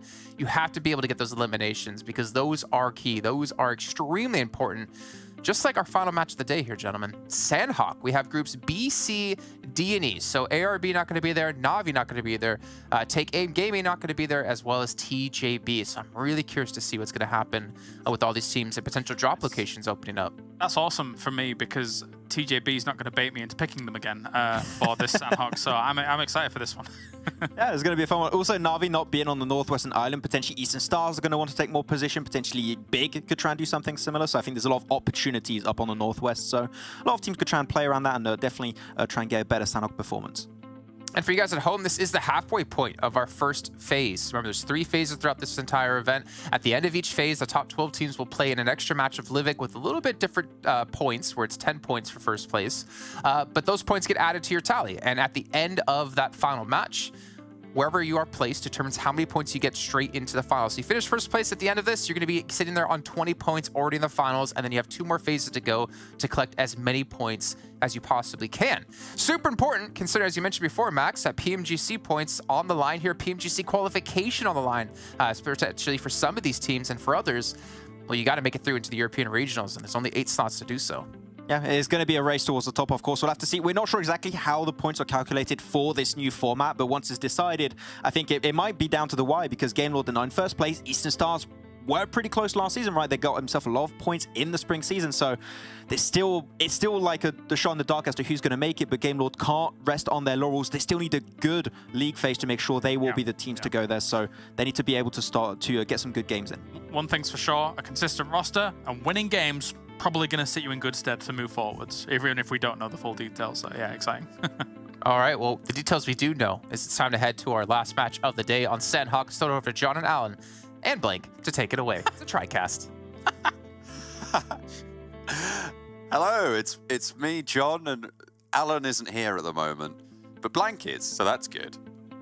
This is just cruel, actually, what you've done there. Like, I think I bring a lot to the table, Jason, okay? Ooh. Can't just be John and Alan, all right?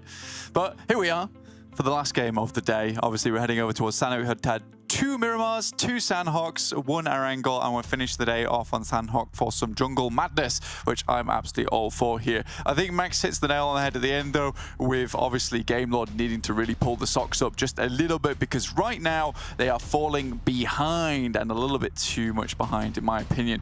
109 points in 6th place. I think that, you know, that looks good, but considering where they started after their first day, at the end of day 2, honestly, it's a little bit crazy to me. It is. I mean, we've seen some pretty good adjustments, I would say, in general, across the lobby. And I think, I mean, you were talking about how exciting this format change has been. I think this format has allowed teams to make those changes without the worry of, oh, well, we're just going to stick to what we know.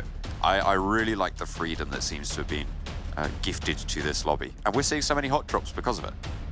Absolutely, you just want to get as many elimination points as possible across the board. So I'm interested to see what they can do here. And a lot of other teams that need to head their way in. MADBULLS obviously playing once again in this Sanhok. 11 matches played, looking to put up some big numbers. They're dropping directly onto Paradise Resort, so back to basics for them. And obviously we are now seeing our circle head down towards that southeast side. So Team Doom got a little bit further last game. I don't think this team has been as much of a cop-out as honestly I thought they would be, which maybe is a little bit cruel, but honestly I prefer to be surprised. Okay, 1-4 on the trade, but there's backup for Nexus Gaming in this location, which means that they can get this res against QODEX, who are getting taken down fairly comprehensively here. I mean, 2 players now left for them. Folly trying to get a helmet on board. These flushes are going to come through thick and fast. PNL as well. There's a player from XTEAM as well, just sort of spectating across the way. I think there's another hot drop going on across the map that we'll have to recap in a minute, but that's Game Lord versus the Unicorns of Love. Redox. Eastern Stars are over there? Oh, goodness me. How many hot drops are happening right now? There's a fair few, John, so this map could be over real quick. PNL, though, able to send back Nexus. Sarah looks out, but there's a drop shot from the top side, and it's not to the ground, it's from the top floor. EXO able to pick up it. Hang on a minute, but that's an opponent.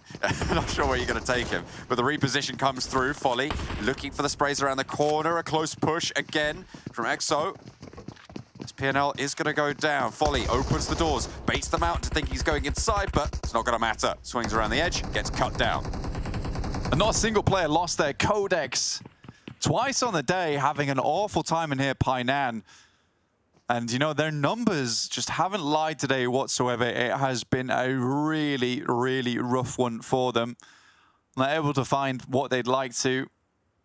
On Erangel, you know, they made it towards the end game, and they're able to kind of push themselves into some decent positionings, but it hasn't felt dominant today. Again, it doesn't feel like, you know, they've completely fallen off, though. It just feels like, you know, maybe it's a case of just not having that same confidence, or just having one of those off days for them. Try to get as many points as possible. Team Doom looking over towards XTEAM. A few things going down at the moment. Unicorns of Love down to 3 players, like you said. It's Game Lord chiming in. Perks even falling to Nightmare from XTEAM. There you go. That's a point. You take those. You certainly do. Yeah, Unicorns of Love got crossfired by Eastern Stars and Game Lord, both of whom are on the northern side, right? This is near Hut Inn, near those rice paddy fields on the north side. So unfortunate there for Unicorns of Love. But it's only Crypto now remaining for them. 2 going over towards Game Lord, 1 over to the Eastern Stars.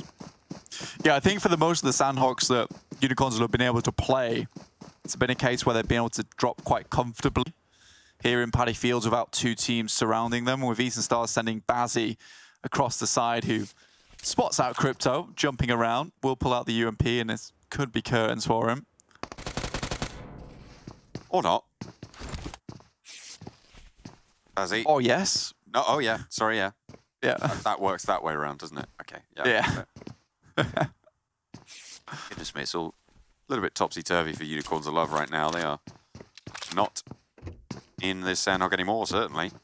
Hopefully, a better performance in the next set of our phase games next week. Yeah, phase 1 does continue. You can drop in with us from Friday to Sunday next week too. We'll have our little match on Livik where 12 of the top teams will be playing that on the final day. You'll get to see exactly who will be netting the most points coming to the finals. So make sure you do tune back in with us next week. It's very much worth it. Western Europe so far has been extremely fun. So thank you so far for joining us for this new farm as well. And thank you for joining us for phase 1. So, you know, we love you guys at home. You are the best. You are what makes this show. That's right. I mean, not on a technical standpoint, but from an emotional and a metaphorical standpoint, absolutely. Yeah, exactly. Unless there is someone from the back end watching, in which case you do make the show, and we appreciate for that as well. In which case, can someone send me a coffee? Would that be good? I don't know. No, I'm just joking. Sorry, what? I actually do want a coffee. All right. That's something I want. But you know what? I'll sort that out after the game, after we've watched a little bit more Sanhok action, because it has been quite a lot going on in the start of this Sanhok, right? We're in minutes 5 right now. Already, both Codex and Unicorns of Love going down. Yeah, there's a lot happening at the moment. Death Machine looking over towards Big. Big having a better time, as is Eastern Stars, about Na'Vi causing problems. Sure, Na'Vi hasn't always had the best start there on that island, but regardless, it did make things a little bit cramped over there. MADBULLS deciding to head over towards Paradise Resort, obviously, because Big is now in the game. They don't want to take up that position over towards Hattin. It would be crunched between Eastern Stars and Big, and it wouldn't be the best of times for them. Again, though, sorry, go on. So here's something as well. Na'Vi not in the game means that that river crossing on the confluence is going to be available if Big want to take that, right? So there is that opportunity to move a little bit further east if they read into it. Absolutely, yeah. And that wall crossing is very nice as well, just as a position to set up for future engagements. Pioneer, though, NEXUS, rock right into them. And there's no one there to follow up. Sometimes it happens. It is Sanhok. Already losing EXO. On the push there. 3 players for NEXUS. Unfortunate. They didn't really... I mean, you can say they didn't scout, but like the doors are all closed.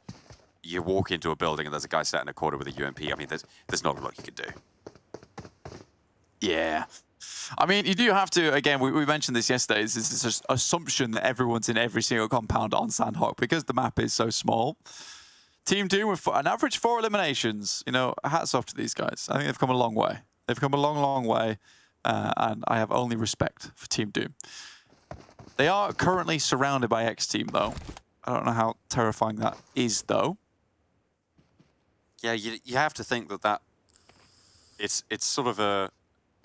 It'd be like Floof barking at you, right? Like, sure, definitely there. But then you go in and you realize there's not a lot of bite to back up the bark. Context, please. Well, that's an inside joke between me and you right now. Well, people know who Floof is, right? Calaris is a tiny little, cute, adorable dog. Yeah, a tiny little adorable... I mean, it sounds terrifying, though. That's true. Yeah. Let's get pull the pitch down on that bark and it might work, so... Floof needs a vocalizer, really. That's true. Voice changes, incredible for dogs. Bark here, please. Let's get the patent. Nobody else can make that now? Thank you. Dog vocalizers. That's right. You just put it underneath the letterbox. You put it on the collar, right? Oh, you could do that as well. Yeah, that might be interesting. Circle, though, at the moment, a lot of teams centered around the west side of Quarry. Team Doom just chilling with 4 Romanian men on the eastern side, so they're fairly safe, and they do have some angles off towards that side. But with so many compounds in that area, John, you know, you're not too unsafe. Big finally making their move. Death Machine already left, so not looking to gatekeep them. And with Take Aim Gaming usually dropping in that spot, who are not in this game, not in this lobby, you know, Big can be quite comfortable just rotating down. And it looks like they've absolutely spotted that same thing that you did earlier, John, which is because Na'Vi's not on the mountain, they can comfortably take that compound just on the confluence before they start to make their move in. Game Lord. Moving down south. They are still out in the blue. On the east coast, VIRTUS.PRO. close by, but not really too much to worry about right now. Both of these teams are just going to want to get into this next part of the zone, so potential conflict outside of Camp Bravo if they run into each other. But I don't think they're going to be too keen to stick it out for too long. It's a curious bit where like a lot of these teams are currently playing that they're all in the area where there's a huge amount of trees around, right? And even this position right now with 4 Romanian men off in the distance, you know, this is a typical spot that Ruthless Esports played a lot of times, and Nano actually tries to be the bait here, but causes himself some extreme problems. Luckily, no one else moved in. He is unfortunately there, the sacrificial lamb.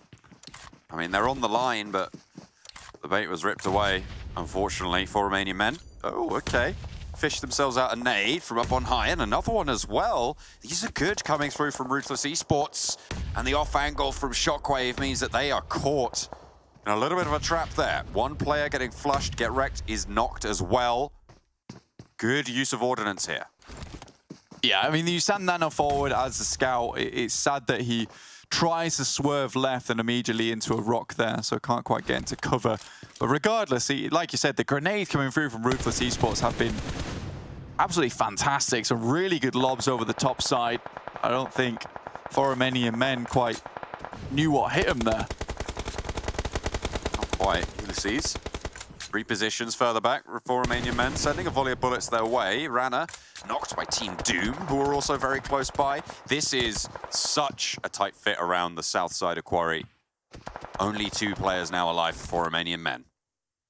Yeah, a lot of teams committing to this area. There's quite a few down towards Campon and Dock, so most teams just looking to sit around in the compounds and stay safe, but hasn't really worked out well for a lot of them, considering the amount of players in this lobby that have been so hell-bent on playing here. MADBULLS, they hear the commotion. They just moved down from the northern side in Paradise Resort. They've moved over the ridge, just the east side of boot camp, and they found themselves a little compound. They don't want to go too far into anything. And now Big slowly making their way across. Circle's not quite pushing in just yet. VIRTUS.PRO still hanging around up in Camp Bravo. Maybe picking up a few meds there if they do need to heal this game out later on. Eastern Stars in a similar situation coming down from Hattin. They will have looted the hell out of that place before they start to make their way across the water. But Big might just be their gatekeepers there. Depending on when they opt to go for that push, right? That's really going to make all the difference. Nexus get a spray down the hill over towards NASA as they try and leave from the compound. Southeast of Painan. In that vehicle as well. That'll slow down any hope they have of using it in the future. Not even having to blow it up, it's just the threat of it being on low HP, right, that will stop you from using that vehicle. Because as soon as you get in it, it goes up in smoke, then you're going to be going with it. Next circle, just about to pop, goes to the North Shore. Yeah, just center up. It's the north side of the river there, and MADBULLS would love to move down towards the Crossroad compound. I think with the 4 they currently have, it will be quite simple for them to hold on to this. Big starting to just make their move. I think they're going to play more edge here, considering they're not getting to the circle too early. But there is this massive, big problem of a traffic jam on the southeast side, as now even Ruthless Esports as well as 4 Romanian men have to bring themselves into the mix. Game Law with their big swipe down towards the south hasn't worked out for them. I think they'd much rather have headed over the top side of Barn and towards a compound on that north side. It's going to be difficult to dig themselves out of this scenario. Nade in from Ulysses. I mean, the Ruthless Esports nades have been pretty good, but that one doesn't quite post properly. Not just yet. Killer wants to send one back. God, it's so hard to get those angles when someone's just watching a window like a hawk like that. You'll have your fingers shot off, mate, at this point in time. I think that even the briefest little peek out with the nade, you've got to be really pinpoint, and if you don't have the time to hit them, it's tough. Killer getting knocked from behind from Team Doom, and this is the problem. You really do have this traffic jam, and the light's been on red for the past 5 minutes, and you're getting frustrated, but if you move through, you're going to get hit at the crossroads. It's difficult. MADBULLS, very central compound right now on the junction. On the western side, Eastern Stars making the crossing to the northwest island, so they've gone south on that crossing. They still need to move east on their next crossing, and that's where Big will really start to make them feel it. And that south side of the road is so heavily packed with teams. Nobody on the north. Yeah, I was about to say, it's super interesting that a lot of these teams are just completely ignoring this northern side of the map. All would like to take some of these, you know, firmer compounds down here. And I think that, you know, the reason you go for it, right, is there's a lot more hard cover, a lot more trees in this location to play around with, but everyone's got the same idea. So practically every single little bit of brush, grass, tree is going to have some kind of player behind it. So life's tough at the moment for a lot of these teams. I mean, we're in Zone 3 right now, but these players are playing in Zone 5, apparently. They're just yeah, pretty much. in that Yeah. situation. And there's 14 teams as well. Ooh. Paying the price for so much action early. It's deferred. Yeah, because there's so much action early as well just opens up the lobby in terms of those rotations. Like, you're not as scared to get into a position anymore, which has allowed a lot of these teams to smoothly make their approach. Narvalo goes down. XTEAM, though, ahead of them. There's immediate jump out. Zombies taking a fair bit of damage. Fortunately, Akashi will be laid low by MUERTE. There's just players everywhere, and this is what Game Lord unfortunately has to find out for themselves after coming down towards that south side. And it looks like Game Lord will not be finishing off the day with a high pointer. Well, they still have two, but yeah, it is really, really dire. I mean, you just don't expect this many teams in this close proximity at this stage. Two players going to have to operate going on forwards. It's unfortunate given that they came from the north side as well. XTEAM. Circle moves up, though. Yeah, it's not alive. bad. Yeah, XTEAM's still going. Respect. But Game Lord's actually able to make it their way up into the circle and into a compound. I'm not sure if they want to move too much further. I think they probably understand that there's teams actually everywhere. But now, with teams forced into this crossing up towards the north side, and practically a lot of these teams understanding the sight lines that they'll have to hold down towards the south side. Oh, a very, very much split decision from all the analysts on the desk there. Jason over MADBULLS, Max with Big, and Kalaris with SHOCKWAVE. Trusting in them. Take them home. Isn't SHOCKWAVE in the compound just to the north of where TJB were last game? Last Sanhok? This is the one that SHOCKWAVE already in the compound where TJB failed to push towards, I believe. It's not a bad spot for them, though. You're right. And with the walls all around it, it's one of those compounds that's just super hard to push into. They are in it quite late. I think Kalaris' prediction will come into play if the circle does center up on top of them. And with the 4 players, as opposed to just the 3 that ARB was operating with, you know, they've got a lot more chance to hold every single angle. You can see them when we next look at the map there, that they're on all 4 quadrants of that compound. Team Doom fighting uphill against MUERTE. Frosty cooking the nade out in the blue. No stims right now, and none in the back pocket either. Looks like they are just going to get shut down, barring a miracle, but no, one knock does go over back towards MUERTE. Zone 4, so won't be resible here. I don't think they're going to be able to get that one back up. Here's 4 Romanian men finally going down. Ruthless Esports hopping in through the window. Yeah, just get wrecked outside, and Pocus instantly spots him with the TPP advantage there. Eastern Stars come up against Big. You've got a couple of forward scouts there, John. Haven't really had that big blow-up fight yet. Mickey has gone down, so Big are down to 3. Eastern Stars, they've been navigating this western side for quite a while. Should be familiar with where teams are. Mazzaro caught out in the open. Kapahala strikes him down from the blue zone. Runs in for the meds, but Keme not so lucky. Samo was there, and Bazzi is going to fall as well. Athis moving into position now against Beast, but Beast spots him out on the hillside, takes him down again. Beast holding out 3 players from the Eastern Stars, corralling them into the death machine and trying to have them taken down. But this is Kapahala's time. Last player now for the Eastern Stars can start to move in as the circle shifts. Pioneer hears all the action, though, and they're coming across to gatekeep. Hold these teams in with the barbed wire fence. Swave that looks towards Fash. He's just playing him like the fool there around the corner. Oh, and Pioneer swinging in on Death Machine as well. Samo low in the back. Low play from Hamodi. His nade's getting cooked. Notice that smoke is still there. That could be good nade. Has forced out of position. A lot of damage, but gets back. Gets behind a bit of cover. The blue zone pushing in. And another nade uphill from Hamodi could prove to be troublesome. Pioneer, disengage.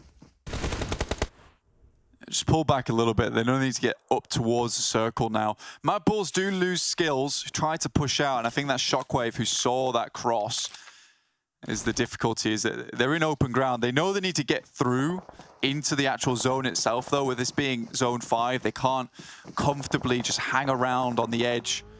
I think swinging up towards the northern side is not a bad idea, honestly, for MADBULLS, just to buy them some time. Because with SHOCKWAVE being so close to the edge of the circle as well, if MADBULLS do decide to head up towards the north and we get that southeast center, you know, that's it. It's fine. You know, you tried your best, but this is what they were looking for. They get the northwest shift. And now SHOCKWAVE have to leave. And with MADBULLS keeping all 4 players up, this is perfect opportunity for them to actually take chicken dinner here at the end of the day.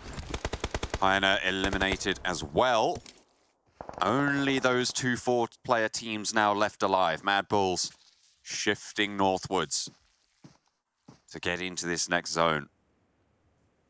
Couple of healers out in the blue. Hamodi from Death Machine. Darev from MUERTE, Salazar from Ruthless Esports. It looks like Robs from Game Lord might also be out there healing. Death Machine do lose their healer, and Hamodi will go down. So now we're down to 6 teams. Darev had about, I think it was 29 first aid kits when we first looked at him. But now SHOCKWAVE have to leave, and this will be a real test for SHOCKWAVE now of how they do perform with this one. They're trying to take advantage as much as possible of the compound they're currently in to get rid of as many of those stragglers as possible. Oh, Robs comes in, picks up 1, just tosses the Molotov in the air. He knows he's going down, but 6 eliminations for Game Lord and taking that 5th place. That's decent. Now MADBULLS are moving up. This is interesting. I like this. They don't want to let SHOCKWAVE get out whatsoever. Oh, this is pitched battle between these 2 teams. SHOCKWAVE already losing a player and one of the backlines. Coney taken down now. And you've got to think, this is a heal out for Seco. How long can he last?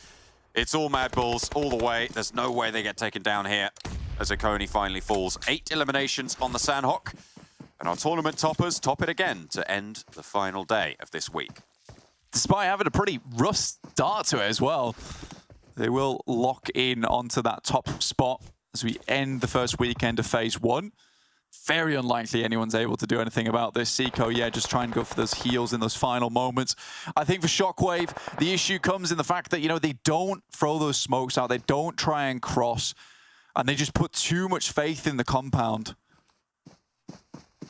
There's Seco going down, and MUERTE actually outlasted all. Darev up to 2nd place for MUERTE. Still 13 first aids in the back pocket, by the way.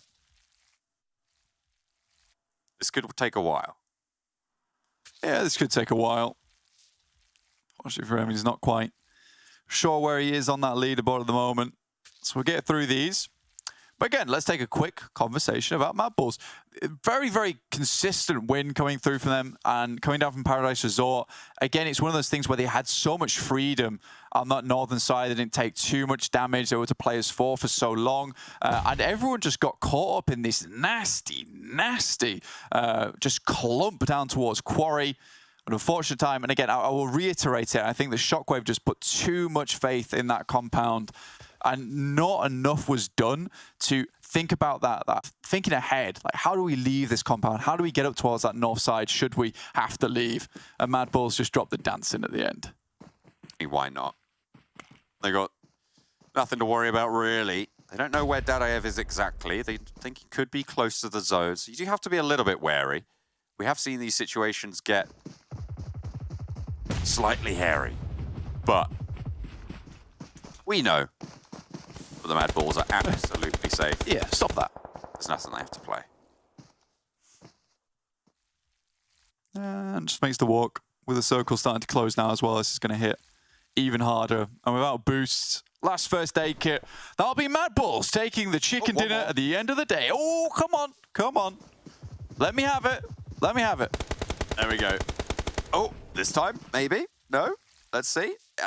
Where's he got another one from? Where's he got another one from? They're just appearing.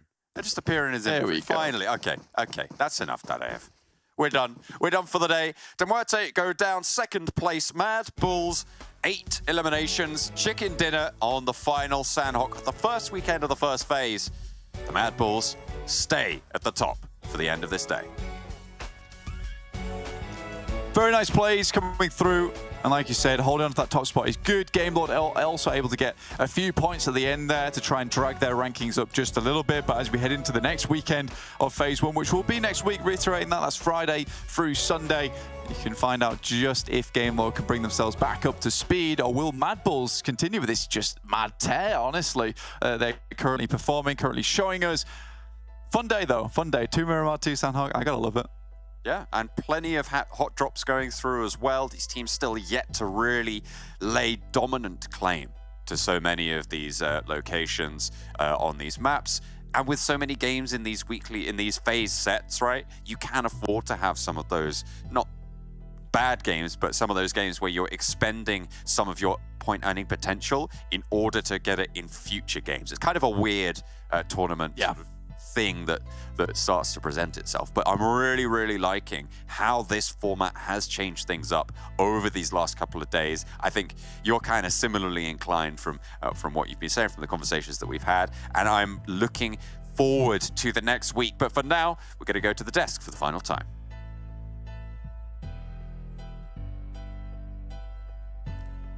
Okay, all right. Okay. He finally did something, guys. Wow. He's got Boys. positive points. The cat man over here has gotten 2 correct predictions today. You know what that means, right? What does that mean? It means it's coming home. You're not British, all right? I knew James was going to jump in. Okay, steady on, lads. All right, all right. But that was, it was actually a pretty interesting Sanhok, because we saw teams group up towards Corey once we saw that first zone pop, right? Every team was like, okay, well, we got to head in that direction. James, I believe you were saying it's better to be there early than to have to rotate there later. Oh, yeah, definitely. I mean, the compounds that these teams kind of take up residency in, like transitioning to that, I mean, you saw it as this game went on, right? Everybody trying to move towards any of these final moments was barely getting even close at all. VP had to absolutely send it to the other side of the circle to try and even try anything from where they were prior. Quite honestly, I felt like because it's Sanhok, because of the way these circles work and because of the terrain and everything like that, MADBULLS could have won this game with 0 eliminations, realistically speaking. Yeah. Because everybody trying to make the transitions to these final circles had no chance whatsoever to be able to try and actually get to them. So, yeah, a good win by MADBULLS, but I do think that they could have won this without even taking a single elim if push came to shove.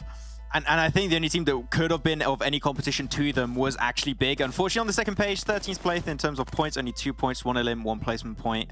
They were playing Bootcamp Hill for the longest time, and I was like, based on the information, they know MADBULLS currently are playing the trifecta of the road. There's so much room up north, and as you said earlier, right, it's better to be towards Quarry early than trying to rotate there later on. I was thinking, okay, they can go for the northern rotate. There's a lot of space. That could be huge for Big. And because MADBULLS was still in the compound, there was so much space for them to play around. But unfortunately, they get involved in the southern fight and they just lose 1, 2 players, and then it's just downhill from there on out. So, yeah, that could have been a really good game for Big, potentially even one of their top performances. But the option was just not seen for them, and other teams were able to play it around, and MADBULLS were able to get the win without too much effort, as you said already. Hey, I'm happy about it. I'm happy to get one right finally yet again. But a couple of other teams, I mean, still struggling here. Sanhok turned out to be... Well, we saw a lot of teams die early, if not mistaken. I think it was Unicorns of Love get knocked out right away. I think it was Bazzi to get the final nail in the coffin there. But some tough times for some teams, and obviously it's very hard to be consistent on a map like this. But again, the heal strat working out well, able to get some extra points for a lot of teams here. It's the crunch down as well. I mean, as you're watching the highlights come in here, look at all the fights that are happening from the blue to people trying to move towards a circle, or on the very edge trying to move towards a circle, right? That is Sanhok in an absolute nutshell, especially when you have even hard shifts added to that equation too here. I mean, again, I really liked the notion that VIRTUS.PRO was going to try and send it the way that they did. Obviously, it didn't work out. They were going to be wounded anyway. Shockwave was my pick. It was going to be either MADBULLS or Shockwave that were going to get this win, depending on where those circles went. And MADBULLS is the one to be able to be victorious. Unless, of course, as Max was hoping for, Big was making a northern rotate, but not to be. It's too hard to scout it. It was all the teams fighting in the blue at that position, right? Everyone was going to be down to like 1, 2 players minimum. So even if you get to MADBULLS, MADBULLS still have a 4-man crew. what are we going to do then? Unfortunately, nothing. So yeah, MADBULLS, they got the circle, they had the man advantage, and the other teams had nothing to play with. So MADBULLS played around it properly. All right, well, let's take a look at the MVP throughout the day. I'm not going to make you guys do predictions on this one because you know what? It's probably insanely hard to actually predict who it's going to be. But let's take a look. I kind of think it's maybe going to lean towards Eastern Stars' way, but it's actually going to be GK first. Okay. Huh, how much did the points did they gain over the day? But that's They started impressive. in 15th at the start of the day. Like, that is a jump and a half towards the top. I think if the Erangel doesn't happen and Unicorns of Love don't fluff their approach to them, this MVP position probably doesn't happen as well. GK First actually had some wild shots in some of the final moments of that game. I think it was against Codex. So, yeah, good stuff from them to be able to get some points on the board. Here are the shots I'm probably thinking about in question.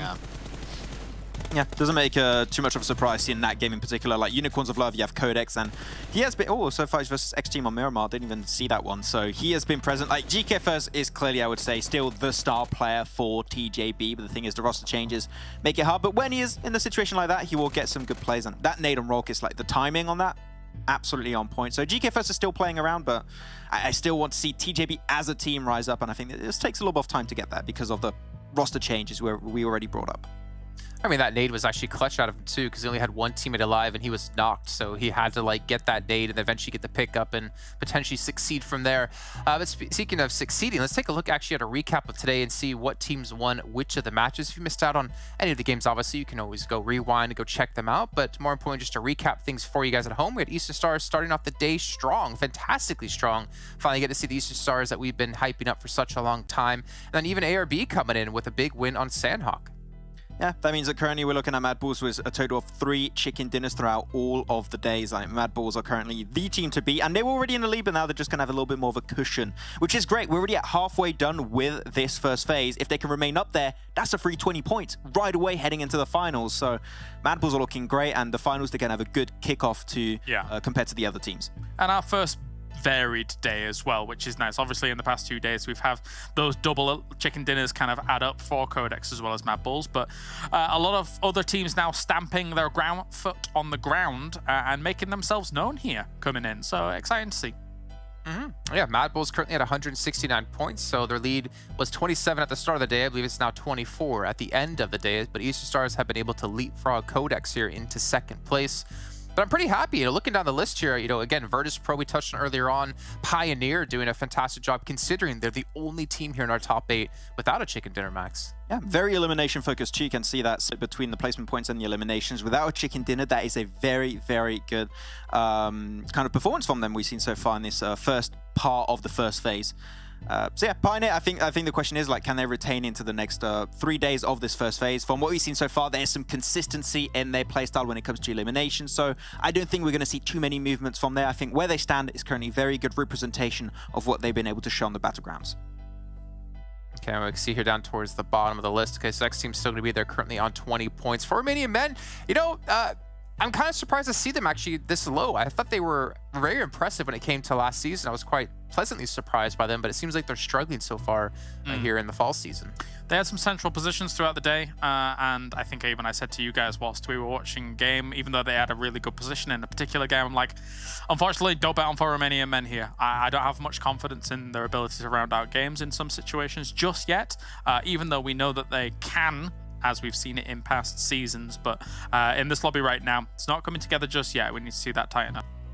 Well, let's talk about their Romanian brothers, actually. We got Eastern Stars to talk about here. And luckily for us, we do have an interview, actually, with Bazzi. So we're going to go ahead and throw him in. I'm going to throw you two out of here.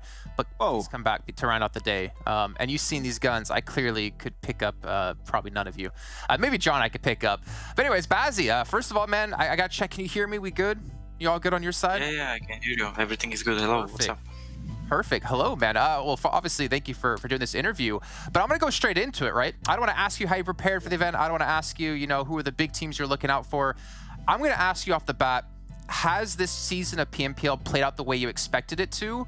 Or with the addition of the CIS teams, have they really mixed things up for you guys? In the most part, it's almost like we expected to.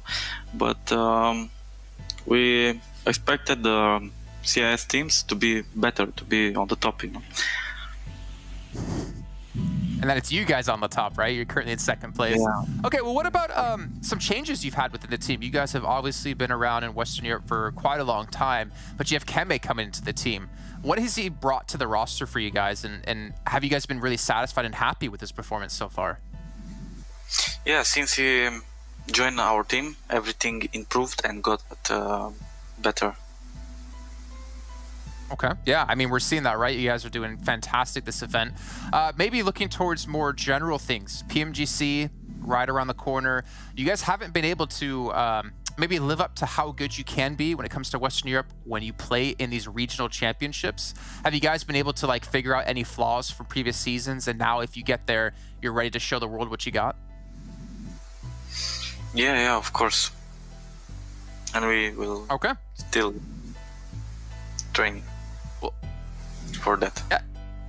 Okay, well, that's fantastic to hear, man. And obviously, we hope to see you guys make it there as well. I'm gonna let you go because you know what? You played out your matches today. You probably want to go relax, go chill, maybe do some VOD review, but you have some time off until we do play. But thank you so much, Bazzy, for coming in. Thank you very much. See you. Have a nice day. Okay. Well, I mean, he talks about Keme a little bit there, and it talks about, I think the interesting part was it saying that the CIS teams, he expects them to be better than they actually are currently, which, I mean, when you're a second place team right now, of course you could say something like that. But it is great to see that, you know, they came in knowing that the CIS teams are strong. They had realistic expectations, and they were able to still succeed even though the CIS teams have been strong so far. I think the main mistake you do when you're facing up against the CIS teams is try and play too passive, because you know CIS teams are known to be very aggressive teams. They're willing to push you, willing to breach you, and to squad wipe you if the opportunity arises. But Eastern Stars I feel like they doubled down when it comes to playing aggressive, and that's a perfect match to deal with the CIS team. So it's been working out great so far. And as I said, also with Keme, things are better. So that's a good breakdown from him. I think there's even extra clutch potential for them on the back of having Keme added to the team as well. Obviously, you hear from Bazzy that he's saying things have gone better. Quite a broad statement, I think, is fair to say. But I mean, when you look at kind of what he was able to do, even just against VIRTUS.PRO in the Impala finish, I think that speaks volumes, even more so than words need to be honest.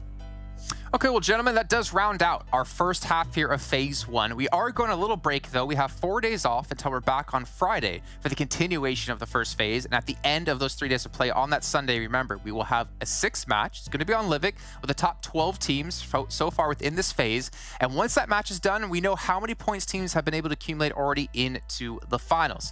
But that's going to do it. Remember, 4 days off. We'll be back at the same time, though, same place as well. And we'll see you guys then for some more PUBG Mobile action.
goodbye.